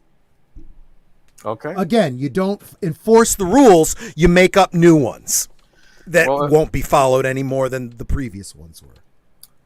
Well, maybe we'll all just do it. Maybe they should just start making all animated movies now, right? Considering how much is not real on these sets these days. Oh, well, I mean, a lot of people were calling for that during the whole, Koof thing. It's like, well, you don't need people in the same room if you're going to make it all animated. All right. Moving on. Smallville animated series is quote unquote very real. Will tell stories of where the characters are now. And I'm like, how did I miss this a few weeks ago? Wait a minute. You excited a little bit? Well, I'll read the article. I gotta be honest with you. I'm a little reticent. What? Yeah, I mean, this could go really good, but it could also go really bad. All right, okay? I'm gonna read the article. After word spread about an animated Smallville series via an unlikely source, original series stars Tom Welling and Michael Rosenbaum have confirmed it's in development and said that it will address questions of where the original characters are now. Speaking to IGN, Welling explained that what had happened when he let slip in a cameo video that Smallville could return in animated form. It turns out when he'd asked the recipient to keep it secret, he wasn't joking. I was being honest with that moment, and I was like, literally, don't tell anybody. And that person posted it 30 seconds later. Yeah. Welling made clear that the project is very real, with Rosenbaum adding, it's something that we're passionate about, something we love. Hopefully, we're going to obviously share with Warner Brothers when the time is right. And hopefully, we'll be able to work with them. And that's about all we can say right now. So, okay. So that tells me a couple things. First off, it's in such an early stage of development. Yes, it's very real in that their intentions are very real, but it's not been greenlit. It's not, in the the scripting process or anything like that. So it just means they're interested in doing it. Okay, look, don't get me wrong. I love the whole cast of Smallville. I thought every single one of them was great. I loved everything they did, and I would have been happy to follow them in their future projects. Problem is, I haven't really seen most of them go on and do anything. Michael Rosenbaum left the show early because he wanted to go on and do comical things, and he ended up doing a bunch of the equivalent of fan films on YouTube. He did College Humor. He did his own talk show on YouTube, and that's great. But now it sounds like, yeah, I kind of want to start making some money again. Tom Welling, he's done some movies. He did a stint on Lucifer. So he's been working, but nowhere near the star level I feel like he should have gotten. And again, because he decided, nope, I don't want to go to the big screen. I don't want to wear the cape. I don't want to fly. Well, good luck to you. This is where you are now. You know? Is this like, remember when they had that two Corey series where Corey Feldman and Corey Haim, where it was like a kind of a reality type show, and they were, there's all this talk about them doing another Lost Boys. Is this what this is reminding you of, like Lost Boys? Yeah, they're trying to hype up an idea. Yeah. In the hopes that you get enough hype going from fans, then, you know, in this case, Warner Brothers will be inclined to go and do that thing. But here's some of the big pitfalls that I see. First, well, you saw the thumbnail. I obviously used the cover from the comic book. They did a season 11 comic book that all the Smallville fans considered to be canon for Smallville. No, not anymore. Apparently not. Or they can just adapt it. Or they're just going to adapt it. You know, honestly, to be honest with you, that could be the simplest thing. Wouldn't it make sense because doesn't Warner Brothers own that anyway? So they can use that as a template at least. They don't what they could do is they don't even need to go back to the drawing board, literally. They could do the same thing they did with the Buffy comics and release a DVD that is what they call a motion comic. Kind of like those old 1960s Avengers Marvel superheroes, where it's literally just the panels, and then they use camera pans and whatnot to make the characters move, but their lips don't move and whatnot, and you have narration and dramatic readings over it.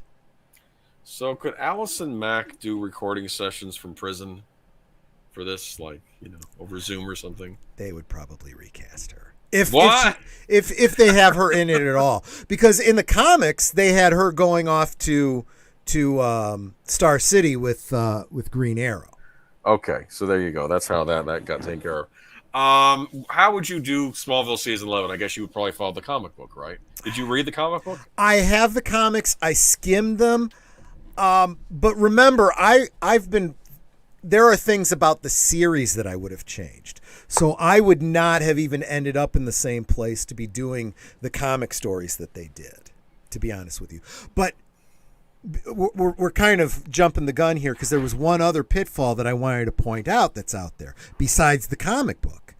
And that's that CW has done their little Crisis on Infinite Earths thing that's already told us that the Smallville Superman gave up his superpowers. Okay, can I think that was another alternate Earth that is not like another side alternate Earth to the Smallville. No, because we know in CW we know in CW alternate universes, every time you have an alternate universe, the character is cast by a different actor. They all look different. Hell, in two universes, you could have Superman looking identical to the Atom. Yeah. I wanted to make, I know, because of Brandon Routh. Anyway, I want to make a point, though. I used to joke with my dad, I know how the series is going to end. Clark Kent will not become Superman. He's going to work the back 40 just like Pa Kent would have wanted. What happens? We get that crisis. I only watched a couple of the Smallville clips, and to see Tom Welling return, and then I'm like, oh, he gave up his powers to work the back 40 like Pa Kent would have wanted. That Yeah. I was joking, and that's the thing. Yeah. Ah. So that's the problem they run into is and it's not even a Smallville problem so much as it is a WB problem. Listen. Honestly, guys, do you want to throw in with Warner Brothers anymore at this point? They really need to get their shit figured out. But all that I've just said, there's the Smallville fan in me that would really love to see something come of this. Oh, yeah. I was getting very excited. I was hoping like the last couple seasons he would just be Superman and fighting Superman villains. And no, of course not. We don't get that because we can't get the things that we want. Yeah, but over on our Fixing the DC Universe, though, that's exactly how we're imagining. I did like that final season, though. And I know some people had problems with it, but I liked it. I like the fact that you got to see a lot more superheroes from the DC Universe on it. You got to see. I agree with you. They had some. Showed up. So did Blue Beetle. I mean, I was excited. They had some great beginnings of ideas, and then what happened? Not a single one of them got a spin-off. We had to reinvent the wheel with Arrow. Yeah, think about it. They almost set up Booster Gold and Blue Beetle. They could be like a team show, right? With the two of them. Yep, and there could have been a Justice Society spin-off. There could have been the Wonder Twins. There could have been Green Arrow could have gotten his own spin-off. The Green Arrow from Smallville. There could have been an Aquaman series. In fact, there almost was. It was called Mercy Reef. Right. I got really excited. Remember when the Toyman was on Smallville and he was basically getting together like a Legion of Doom, and you got to see it? Yes. And I saw Black Manta was in the room, remember? He was in the room with the rest of them, and I was like, oh.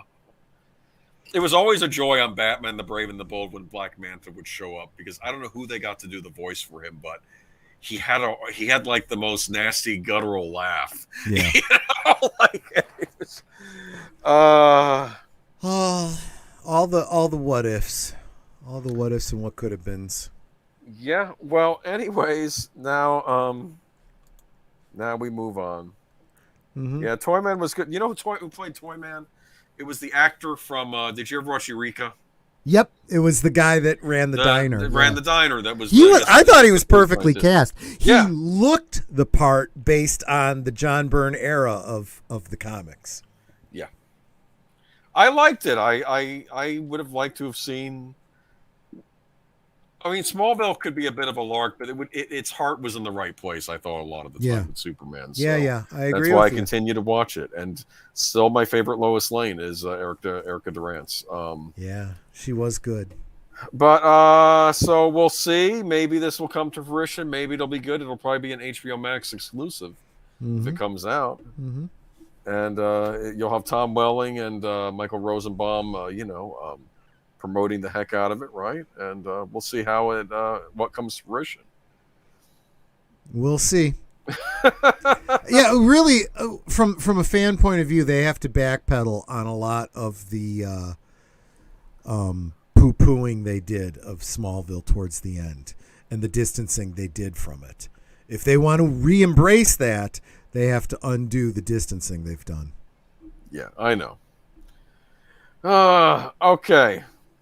Michael Rosenbaum, though, he was all over DC back in the day, not just in Smallville. He did a lot of the voices, yeah. He was the voice. He was a lot of voices on Batman, like Batman Beyond. He was very famously in the Justice League. He was the voice of the Flash. And what was funny is they did an episode where he and the Flash switched minds, so you got to have Michael Rosenbaum playing Lex Luthor on the show as the Flash. The voice of Lex Luthor, I think, was better cast in the comics, or excuse me, in the cartoon. Yeah. By what's his name, the Kurgan. Clancy Brown. Clancy Brown, thank you. Yeah. And you're right, and they switched bodies, and there's this great bit where Lex Luthor is in the body of the Flash, which is very. It's funny. I'm talking about Lex Luthor and Alexis waiting to hear what I'm asking for. But Lex Luthor in the body of the Flash has not been able to complete whatever scheme it was he was doing, and he's standing in front of a mirror. He goes, "Well, at the very least, I can find out who the Flash is. And he takes off his mask and he looks in the mirror and he goes, yeah, I have no idea who this is. Wait, right? It's like there was an audio commentary on the DVD for that, and they said, we want to make this point that everyone thinks that they're going to take the mask off and everybody's going to recognize who it is. And no, right. Maybe someone like Bruce Wayne, maybe. But like Bruce Wayne, Clark Kent, they're famous people, right, in their own rights. But Diana Prince, no. Wally West, Barry Allen, even Hal Jordan, I mean, his friends would know him, people that have worked with him might recognize him, But I mean, if you saw some masked person unmasked, you might even say, hey, it kind of looks like a guy I was in the Air Force with, Hal Jordan, Yeah, that's what you do. But you might not assume that it actually was Hal Jordan. Yeah. I mean, I remember that scene in Spider-Man 2 when he stops the train from crashing and everybody on board sees his face. Remember that? Yeah. And I love their reaction. Like the one guy says, "I can't believe it. He's just a kid," and they basically it was one of the reasons why that movie's so brilliant. Yes. They basically says, look, we've all made a solemn vow. We will never reveal that we saw your face or tell anybody what you look like. Yeah. I like that. It was a nice moment of Spider-Man with the people of New York City. It was like, this is why he does what he does. Because he looks out for them and they'll look out for him. And they know that he's looking out for them and they'll protect him. Well, they did the same thing in that scene where they start throwing stuff at Doc Ock, Mm-hmm. It's like, you mess with Spider-Man, you're messing with New York, I like that. Yeah. We need more of that these days. Okay. Well, I see a lot of that more and more. It's happening. And I meant in the popular media. Yeah. Well, again, though, it has to start somewhere. The audience has to demand it, and it will happen. All right. So next storyline. We're going to touch on this a little bit, but it's Ghostbusters Afterlife receives an official video game and PlayStation exclusive Dreams. Yeah, I'm not sure I understood this. I figure you probably know about this better than I do, but it seems like. Go ahead. I know nothing about it, but I will read the article and I will give my speculations what this is. Over the past couple of years, we've been talking about all the mind-blowing user-made Ghostbusters content that has been made available in the PlayStation exclusive video game Dreams. Now, a Sony Pictures endorsed minigame is now available based around the forthcoming Ghostbusters Afterlife. Help get the word out. PlayStation released a video of Afterlife director Jason Reitman and the cast, Finn Wolfhard, Logan Kim, McKenna Grace, and Celeste O'Connor all trying out the game. Yeah, it was neat, the video. If you check out the link, you can see them all. They're trying out this game. Popular Dreams community members Slum McKenzie and Bison were contacted by Sony Pictures to put the mini game together with the experience available until February 28th. Now, given our history with Dreams, we decided to show off the game, providing everyone with a full playthrough, which you can watch below. Dreams is a PlayStation exclusive that gives players the tools to create any video game they want for those out of the loop. From old school side scrollers to 3D shooters, the game's creation tool gives fans endless possibilities and ways to help express themselves and their creative talents. Yeah, this is a thing in gaming now. Now companies will release these, I guess, kits where you can actually make your own game, even if it's like a small game. Yeah, which is rather neat. Like, I know Nintendo had the Super Mario Maker series where you could design your own Mario game and upload the content to the internet, and then people could download your level you made. I know there was something Garage, something for the Switch, and now I guess this is something similar where people can make their own mini games. And looks like they got, like, I guess 2 of the top creators in the community. They said make a Ghostbusters game, like an official one, and they did. But I guess it sounds neat. I didn't, this isn't as big as, like, some big, like the Ghostbusters video game that is still very, very popular right now. Yeah, I have that for the Switch, actually. They did a lot of people think of it as kind of a Ghostbusters 3, a true spiritual sequel to the first 2 Ghostbusters movies. This isn't exactly like that. This is content within another game, but it's still something. It's still another. I see this as them being aware that there is a desire for, more Ghostbusters gaming. And I think if these kinds of things do well, and the movie does really well, nearly as well as we all expect it to, I think we can look forward to seeing much more grandiose games going forward. I expect Sony. It'll probably end up being a PlayStation exclusive. I know some people have issues with that console, but like Sony owns Spider-Man, and so they have this big Spider-Man exclusive game series on their consoles. And now if they own this Ghostbusters movie, this movie does well, and they're probably putting this mini game out there to test the waters to see if maybe there's an audience for like a big budget game with these characters in it. Yeah, and if there is, they'll probably make one. Yeah. That's what I had speculated too, but I figured you would know, the industry better. And I don't know a lot of what's going on at Sony, and part of the problem with the industry right now, I'll be honest with you, is that people can't get these new game consoles. It's really bad. Both the Xbox Series X and the PlayStation 5, they've been very difficult to find ever since launching because, one, I think there's that chip shortage you've heard about, right? Yeah. That's going on, so they can't make as many consoles as they like. And then scalpers go online and they snatch them all up with bots. And I know that stores and retailers are trying to figure out ways to fight back with that. I know now they're trying to do like with upcoming consoles, you have to do a down payment on a pre-order. I think that's to disrupt the botting stuff. But I don't know. We're going to probably hear about more horror stories regarding that come this Black Friday. The supply lines are completely effed. I mean, and we could get real political with this, but what it comes down to is you're seeing the empty aisles. I just heard from my family in Ohio that, if you don't have your turkeys already for Thanksgiving, forget it. You're not having turkey for Thanksgiving. It's just not happening. The stores are sold out already. And it's the same thing with every. Now it's not even just can we get the toys to you. It's can we get the paper for the packaging for the toys at this point. Oh my goodness! It's getting really, really bad. I have and I've mentioned this on other streams. I have some action figures that I pre-ordered for Nanette a year and a half ago for Christmas last year that still has not hit the market. Really? Yeah. The HasLab for the Mandalorian ship was supposed to have come out last month. Now we won't be seeing it until after the first of the year, and that's entirely because of shipping issues. It has nothing to do with the production. Production's done. They just can't get things shipped out. Those action figures that I had gotten a few years back, the retro style, Star Wars Kenner style figures, they're still having problems with the getting stuff shipped from overseas because cargo containers just piling up in the harbors.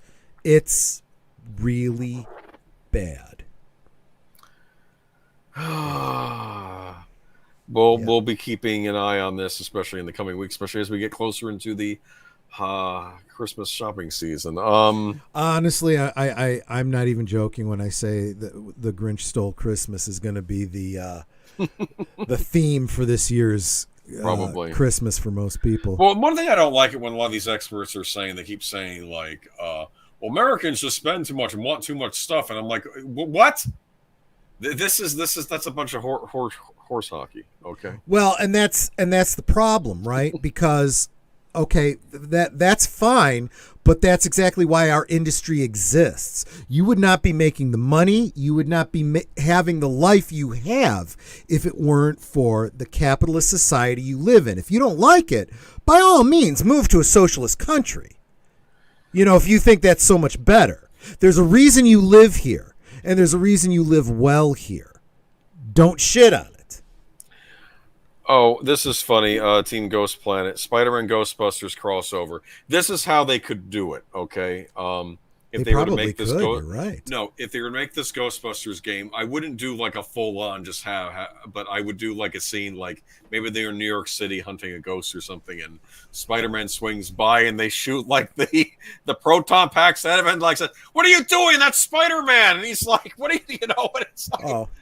Well, you know, do it that way, just a small cameo that would like be, that. That would be a funny little throw-in, but yeah. you're speaking to something else that, again, I don't know the Spider-Man games. You know them better than I do, but the footage that I have seen and some of the things that I've heard from people that have played these games are that is a really good game engine.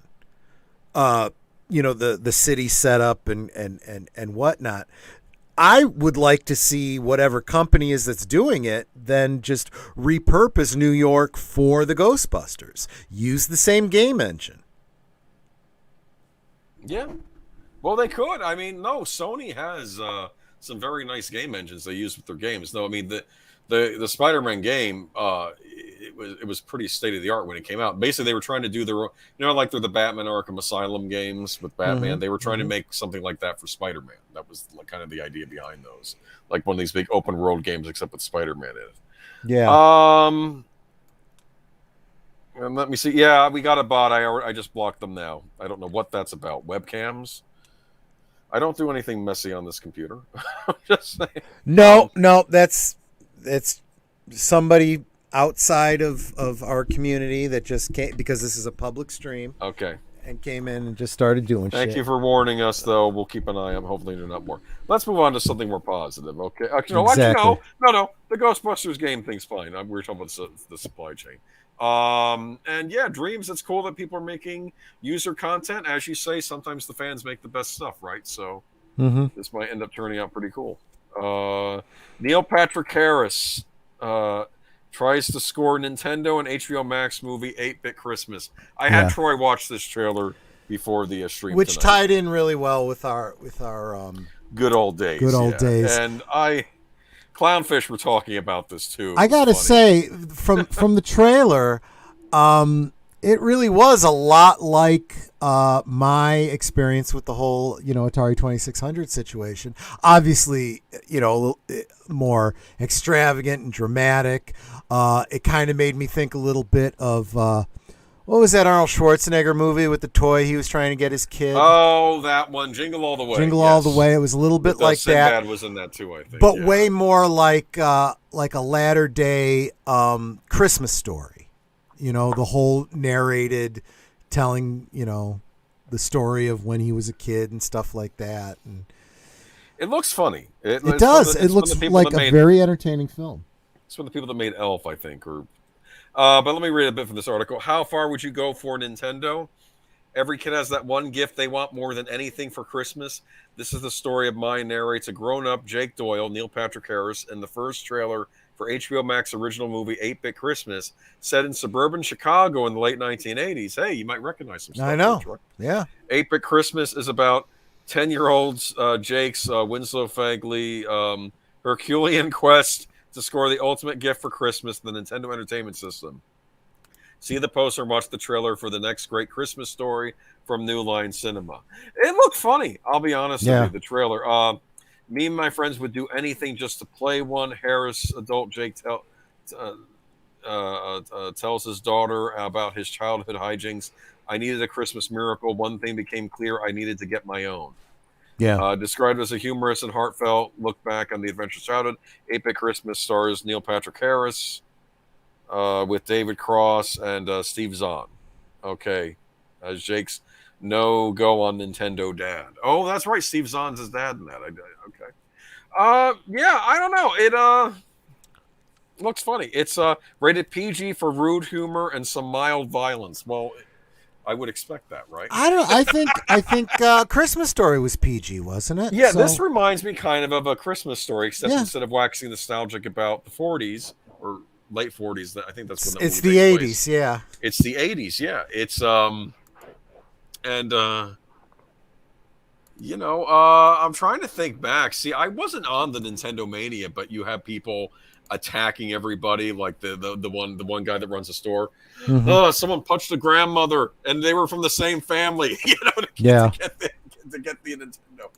Nintendo items have been hot commodities for a while. I mean, I wasn't there for the NES, but I remember when the Nintendo 64 came out, you couldn't find that thing anywhere. I pre-ordered mine at Toys R Us before it came out. I got mine, but I got mine, But yeah. Come Christmas time, they were. It was that Tickle Me Elmo and the Happy Holiday Barbie doll were the three most sought after items. That was back in '96. Mm-hmm. And but yeah, I missed out on. I guess back in the day it was a big craze, like they were talking about on Clownfish TV, and what's her Geeky Sparkle? She was talking about like they had to get Super Mario Brothers 2 for her brother, and that thing was out everywhere. Okay, yeah. Like that game, and the other guy, and he made it. Her husband made a point about Zelda 2 was out, but he says they could have burned all those cartridges right here because a lot of people didn't like Zelda 2. Well, and I had the. Well, now I would say I had the curse of having a birthday so close to Christmas, but there was an upside to it too. I would my birthday's in January, so if my mother wanted to get something for Christmas and couldn't, she had like an extra month, to, or at least a couple weeks to get it and give it to me for my birthday. So there was that upside. And that also means you get to take advantage of the post-Christmas sales and things like that. Team Ghost Planet, Zelda is cool. Actually, for those of you who are nostalgic for Nintendo, I believe it comes out this week. Nintendo is releasing what they call a Game & Watch, which it's like a little handheld device that comes with a clock. But it comes with the original Legend of Zelda, Zelda 2, The Adventures of Link, and the Game Boy game, The Legend of Zelda Link's Awakening. Its own self-contained device. It's $50, but you get 3 games on it, plus a clock. And it's green, if you're interested. Okay, it's a little portable device, but I don't know. I think it comes out this week. But yeah, no, the movie looks funny, though. It looks like an 80s nostalgia trip. You said you were getting a Stranger Things vibe a bit off of it. Yeah, but in a good way. Not like, I mean, the dynamics of the kids, talking on the walkie-talkies, that was very 80s, One thing that I like about the movie, how he's telling it, he's like, I was riding my bike and you were wearing a helmet. Oh, yes, kids always wore helmets back in the 80s. Right. And like his hat disappears and it's a helmet on his right. head. So because we all know that was bullshit. And he's just saying that because, he's talking to his daughter. Yeah. And the point is that I think that this is going to be an unreliable narrator story where he might be making stuff up. Well, it'll be a little tongue-in-cheek. We'll know when he's doing that because, we'll know, Yeah, but it's Max World Entertainment. We are currently talking about the things that we love. We're hoping we will love the upcoming 8-bit Christmas movie coming out with Patrick Harris doing the narration.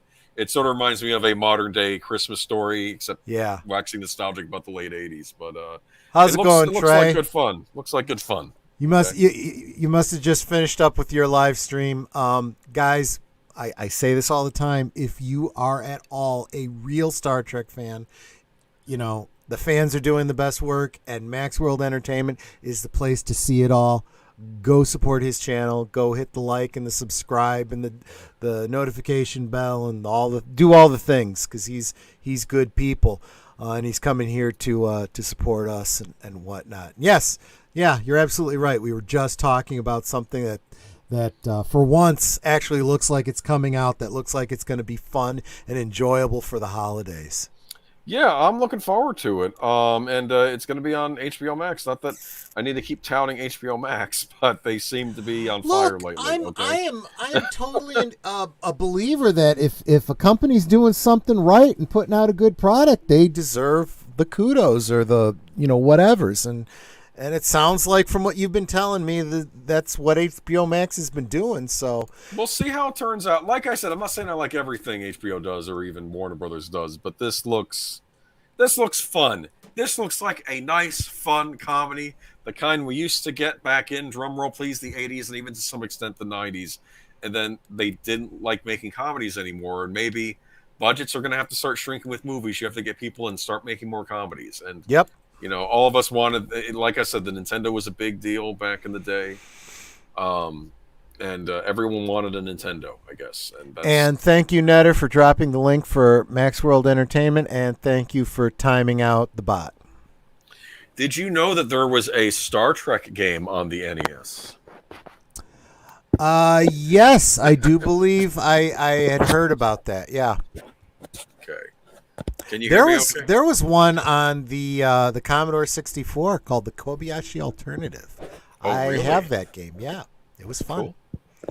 Cool. It was not exactly a text adventure. It was kind of like a text adventure with kind of like a Star Trek bridge interface kind of thing, and you'd give commands to Sulu to set course for such and such, and you could go down and talk to Scotty and get beamed down to wherever you were going and stuff like that. I mean, you didn't see the graphics of these things.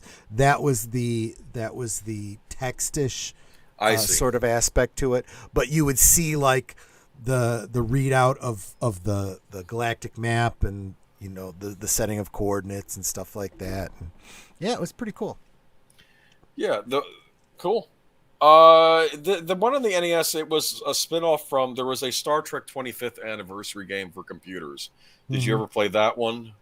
Where I think they actually got Shatner to do the voice of Kirk in it. This was like, I want to say early 90s. It was called Star Trek 25th Anniversary. Does it ring a bell at all? What's interesting is I never actually played it, but I do have it. I bought it for a collector's element to it. I see. I wanted to have it, but I didn't have a PC to put it on. I see. An older PC to put it on, and it wasn't compatible with the newer one. So I'm like, I got the thing. I'm sure if I want to play it, I'm sure someone's got an emulator out there somewhere. Yeah, they should re-release that on Steam or something. But the NES version, though, was not a port of that game. It was a different game, also celebrating the 20th anniversary. Instead of you fighting the Klingons in it, you fought the Romulans. Sure. And the Enterprise ends up getting sucked through an anomaly. I think it's right after the Gangster Planet episode. And they end up, and you have to go down to these planets, use your tricorder, and all your dilithium has been fried. I think also the Romulans' dilithium has been messed up too. So you're all trying to find dilithium on these planets and go different places, and it was interesting. It was pretty advanced for the time, and it was neat looking at the depictions of Kirk and Spock are I don't want to say they're cartoonish looking, but they're, of course, it's the NES graphics. It looked good looking for the NES graphics, but sure, it's it was a fun little adventure game with some action elements in it, but mainly an adventure game. But yeah, cool. All right, well, that's 8-Bit Christmas. Looking forward to it. I'll give you the verdict. Maybe I'll watch it when it comes on. I'll let you guys know. Yep. All right. But let's see one more story tonight, and not such a happy note. Okay. Yeah. Wait, that's Neil Patrick Harris again. Hold on. This is Terry Gilliam. We all know Terry Gilliam, right? Brilliant. Worked with the Monty Python guys. He did Brazil. He did Time Bandits. Love Time Bandits. Childhood favorite of mine. Yeah, 12 great Monkeys. Movies. 12 Monkeys. Yeah. Yeah. A lot of great films. But apparently, I don't know. Has he been canceled? Because that's what it sounded like here, like unofficially canceled. Yep. And I'm a a disturbed. Or at least there's a group of people that are working, in theater that took some issue with something he said years ago somewhere.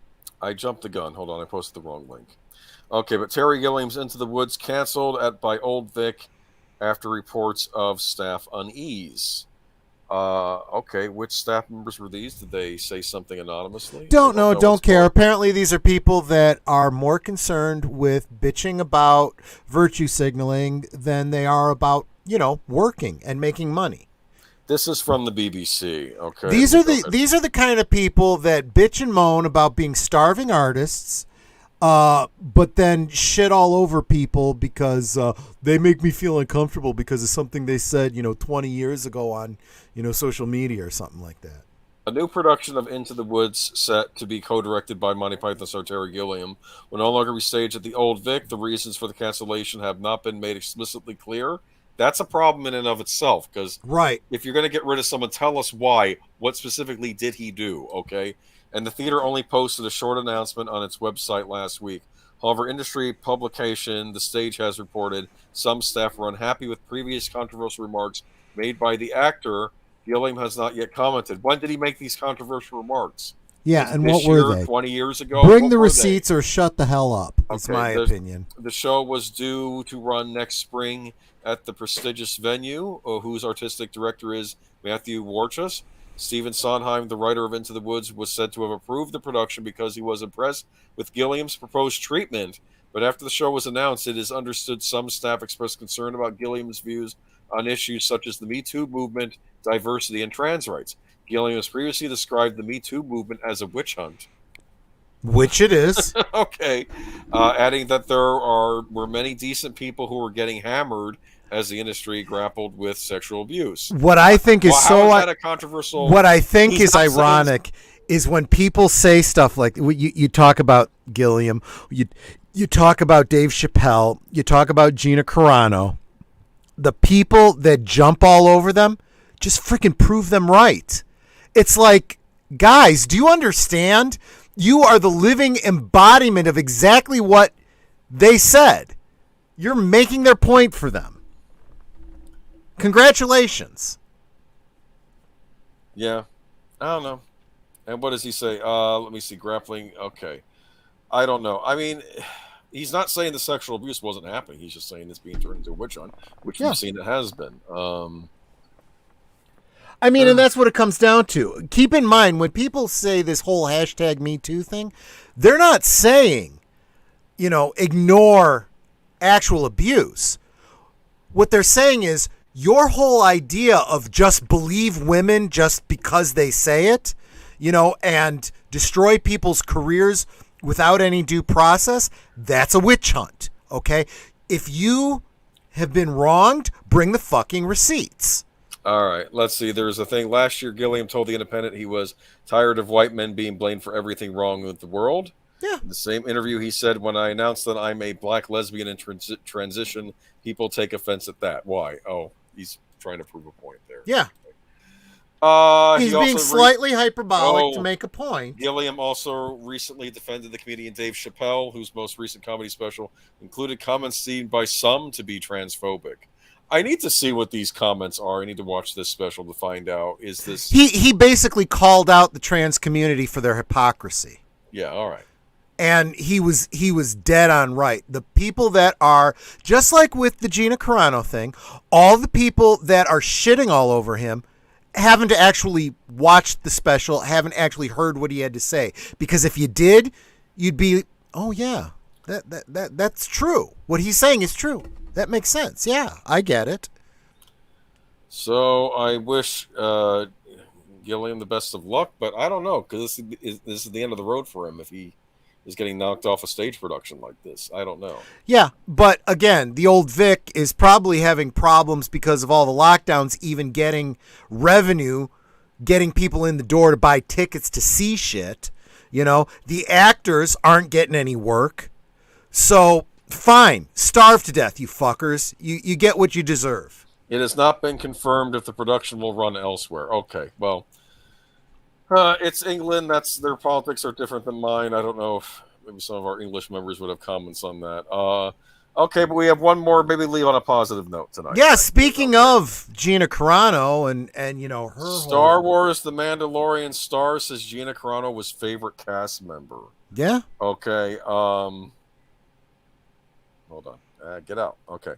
Star Wars: The Mandalorian star Giancarlo Esposito refers to fired co-star Gina Carano as his favorite among the cast members. While doing a Q&A for a panel at Fan Expo Denver, Esposito was asked who he liked working with the most on The Mandalorian. After hesitating for a moment, Esposito let it be known that Carano was his favorite player to act with.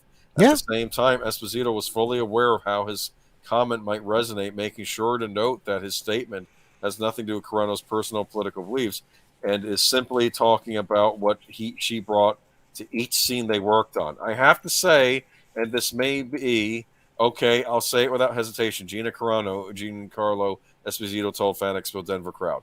I'm not going to weigh in on any of that in particular other than any of her political beliefs or what she said, whether I think it's appropriate or inappropriate or appropriate or not. We as actors, probably sometimes, I know for me, I should just shut my mouth. But sometimes I can't. I got to say what I believe because it has to go on record. I love working with her. She's warm and beautiful and wonderful. And, I don't care what her politics are. I love the fact that she came to acting late and that she was so raw and original and beautiful. And I think she's a lovely person.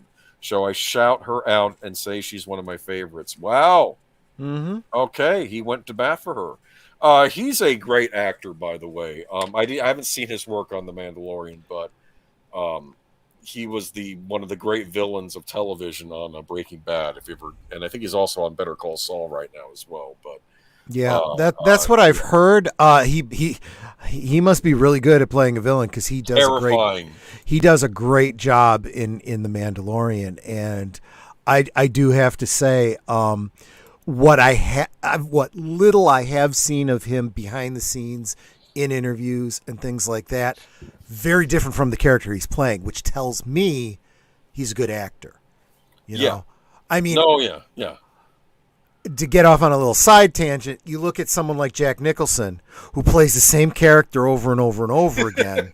Yes. And then you see him off camera and he's the exact same. It's like, okay, well, he's just Jack Nicholson.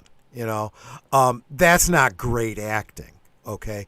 Whereas you see somebody who is completely different than the way he is in real life and is so believable. It's like, well, that's good acting, Yeah, Esposito has the kind of intensity and quiet menace that I haven't seen since Basil Rathbone. There's a great analogy, Horizon Talker. Thank you. I first saw him on Homicide, Life on the Street. Do you remember that show when it was on TV? I didn't watch it, but I know the one you mean, yes. He played G's son on that, the guy, the police chief of the station, the one. He was his son. He showed up. He worked for the FBI, but he started helping the police out on cases. And he was on that, so he's playing a good guy in that. But he can play the gritty roles, too. I mean, the character. And that's the key, right? A good actor can play different roles. Yeah, exactly. He's a brilliant actor. I'm very happy he went to bat for Gina. He's not worrying about. And to be fair, I don't know if I've heard anyone that's worked with her badmouth her. Have you? No. I don't think so. No. And it really is including people that would otherwise be ideologically and politically opposed to her. Yeah. And this is the key. I think this is exactly the kind of thing that people are starting to look at and go, look, I've lost too many friends because of bullshit, okay? Because I've had friends all my life that I didn't agree with politically.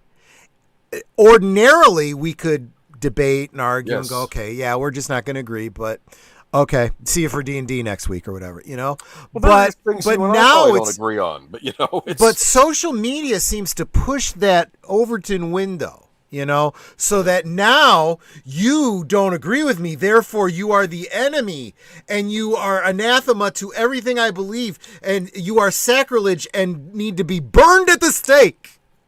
I wish I knew who started this whole campaign against her. We have suspicions as to who it was, but we don't know, right? Well, it doesn't really matter specifically who it was. We know that it is this machination that happens in Hollywood and business and politics, and it's always been that way. It's start the witch hunt so we can get rid of our, the people we don't like, and we can give jobs to our friends. That's the way it is. And unfortunately, the slack-jawed, drooling masses just keep falling for it. They believe, she hates Jews. No. That's not what she was saying. That's not what she said. But you believe it because that's what you were told. These are the same people that called Ben Shapiro a something supremacist. It's the same thing that people are saying about the newly elected lieutenant governor of Virginia.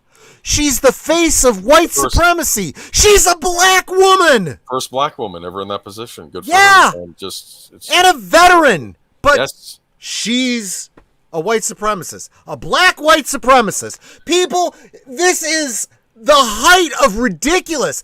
20 years ago, this was a punchline in a comedy sketch. The idea of a black white supremacist. Now people are actually believing it. We'll see. You people are fucking idiots. We'll see if hopefully this is all starting to fall apart. We'll see Yeah. as the years go by, but we're not through it yet. Nope. But maybe silver linings. Like I said, I'm hoping 8-Bit Christmas will be good, and I am now looking forward to that. Yeah. We got Ghostbusters coming out, and hopefully some of us will still be able to find turkeys for Thanksgiving. Okay, not such a happy note. Anyway, you can always make lasagna, right? Right, Troy? Huh? With ground turkey. Well, no, I won't be. I won't be. If I'm going to do it, I'm going to do it with Italian sausage, which I have frozen and set aside and ready to go. And to be honest with you, I actually had bought my bacon and froze it so I could make stuffing. So even if I don't have turkey, Nanette will get her stuffing. You have bacon in your stuffing? Yep. I've never had that before. Yep. I'm very curious now. It's my grandmother's recipe. That sounds nice. Yeah. Okay. I mean, honestly, I always thought, because I knew that she took the gizzards and the neck and all that and chopped it up into the stuffing, and I thought all those little meat bits were that. Nope. Because there's just not enough for as much stuffing as she was making. So it was also the bacon, and all the grease goes into it too. It's weird. We've never done that with bacon and stuffing. Our stuffing usually just has the bread and onions in it.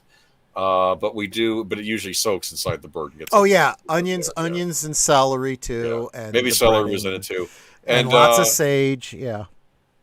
But now I'm getting hungry, thank you. I want my pumpkin pie too. I will get violent if I don't get pumpkin pie. Okay. But anyway, I'll tell you what. There is, for all the talk that people do about whether they are obsessed with. Oh, yeah. Netter's reminding you, if you guys haven't already, you should have already turned your clocks back. So make sure you do that. For all the talk that we do about pumpkin spice this and pumpkin spice that, look, I get as sick about it as everyone else does. But there's a reason that I stay away from pumpkin spice everything. Because pumpkin pie remains a beloved treat at Thanksgiving for me. And you don't want to get pumpkin and Christmas. And I don't need pumpkin spice in my latte and my coffee and my, cereal. Every other frickin' thing, and candies and cereals and, I don't know. Pancakes. Cigarettes and vapes and, whiskey. No. When I want pumpkin pie, I'll have a pumpkin pie. And I'll have a pumpkin pie for Thanksgiving. And I'll have a pumpkin pie for Christmas. And if not pumpkin pie, then I'm okay with, what is it? Sweet potato pie. Sweet potato pie is good too. That was... Apple pie for Thanksgiving too. Sure. Yeah, we usually have an apple and a pumpkin. It's funny though. There was a line. Remember the Cosby Show back in the day? I know I'm not supposed to mention that, but the Cosby Show Thanksgiving episode back in the day, and Bill Cosby was like, "It was what was it? It was you have to go get the pumpkin mix for the store for the pumpkin pie. We have all kinds of pies. We have sweet potato pie. It's the same thing." It kind of is. They are very, very close. They are very, very close. In fact, the culinariness in me is coming out. So anyone who's ever made a pumpkin pie knows that the pumpkin part of the pumpkin pie, there's no flavor in the pumpkin innards. It's just the mass that gives it, structure. Really, all of your flavor comes from the spices you put into it, right? To some degree, that's also true with sweet potato. Sweet potato is a very fibrous root that's very sweet. There's a lot of sugar in it. So you would use it the same way you would a pumpkin pie. You use the same spices that you would to give it flavor. And you would use a little bit less sugar because it's already a very sweet root. Otherwise, it's very true.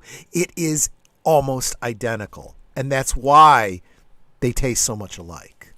It's true. It's not just a joke. It's almost literally true. All right. Honor Dread says, think people are getting tired of extremists. That's why we're seeing some of this political change. We'll see. You know, it really is true, and that's why you have the election that happened in Virginia. I mean, look, you know, who was the politician who said years ago, "It's the economy, stupid." Okay, so you can bitch all you want about Orange Man bad and nasty tweets and isms and phobes and all that kind of shit, but when push comes to shove, okay, the GOP is going to vote for the GOP. The DNC is going to vote for the DNC. The vast majority of Americans are in the middle, and they look at their jobs. They look at the empty shelves. They look at the not being able to get supplies, not having a turkey, taxes going up, the price of gas. Yes. And they are not going to vote for that administration. It's going to be a bad winter, too, with those prices of gas going up.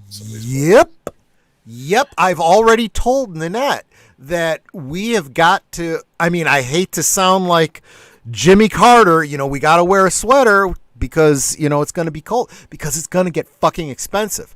But when a president tells you that, this is your fault, asshole. I'm going to vote for the other guy, and I don't care who the other guy is. Well, I think that wraps it up for tonight, though, don't it? I think it does. I think that the takeaway is that, yes, things are tough out there, but that just tells you what you need to do to change it. Be the change you want to see.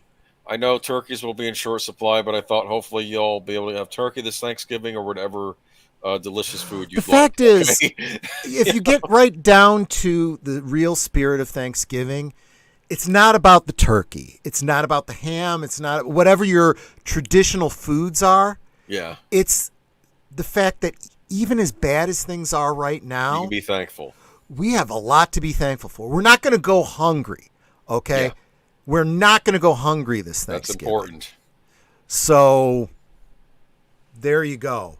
And it's not because any administration is giving you handouts. It's because we live in a country that has been very blessed, and we still have the ability to make things happen for ourselves. Cool. Okay. So what you got going on this week? So let's see. This week, let's take it through. Well, first we got Tuesday. You and Matchstick and the boys are doing your... Yeah, Wolfton might be able to get Leia Plus. We want to get a woman in on the stream too, because someone's supposed to. Tired of all these damn sausage fests. Oh man, Lupin the Third: The Mystery of Mamo. There's some nudity in it. Hoo-ah! Okay, I'll tune in. Wednesday, something with Birdman. Yeah, soundtracks with Birdman. We are doing Clue with Chris P, I think, is going to be the guest that night too. Chris P is going to be back. We're doing the 1980s movie Clue with Tim Curry. Good cast in that movie, actually. Christopher Lloyd. It's like a who's who of actors in that. Yeah, and it didn't really do that well at the theaters, but it had got a cult following. Great cult following because of, you know, and talk about that. How so many films have done very well because we watched them on cable, and you know. It got that following, and then, you know, home media and so on and so forth. A lot of movies like, you know, Wizard of Oz was a failure when it came out. Did you know that? I did not know that. It gained a thing. It gained notoriety and following over the years. From television, yeah, probably, or maybe theatrical releases. But like, I mean, I could be wrong, but I don't think it did what they thought it was going to do when they released it. But it became more popular over time. Yeah. I'm pretty sure it was Wizard of Oz. A lot of our favorite movies. It's a Wonderful Life. It's a Wonderful Life is a great example. Terrible. Great example. And really, just through a quirk in copyright law, it fell into public domain for a while and was played constantly and just became a tradition, you know? I wonder, when did Snow White and the Seven Dwarfs release versus Wizard of Oz? I wonder if Snow White stole its thunder. Maybe. I know they came out the same year. I wonder if they came out around the same time. I didn't think about that. Okay. Interesting. So that's Friday. Or that's Wednesday. Friday, my stream. Let's see. What is this Friday. This Friday is the 12th. It's the week before Ghostbusters. Yeah, as usual, I don't know what I'll be talking about on Friday, but it's always fun to hang out and drink and hear Troy get silly when he's been sipping on some adult beverages, and how Aged Boomer is always there to keep me on some sort of a coherent track. Yes. All right. Well, yeah, Netter too. She's here behind the scenes, saying, "Here, have some soda." And then that brings us to Saturday, where keep your fingers crossed. We're either going to be with Big Al for second attempt at Willy Wonka and the Chocolate Factory, or it'll be Netter's Network for Back to the Future. Ooh, Back to the Future. That's a good one. Yep. It's a good fall movie, too, I think, too. Yeah. Yeah. Yeah, it kind of fits there, too. Yeah, good point. Okay, cool. But, and that's the week in review. All right. Y'all have a good night, and take it easy, and chin up. Okay. Take care, y'all. Bye-bye. Bye-bye. Night, y'all. Good night.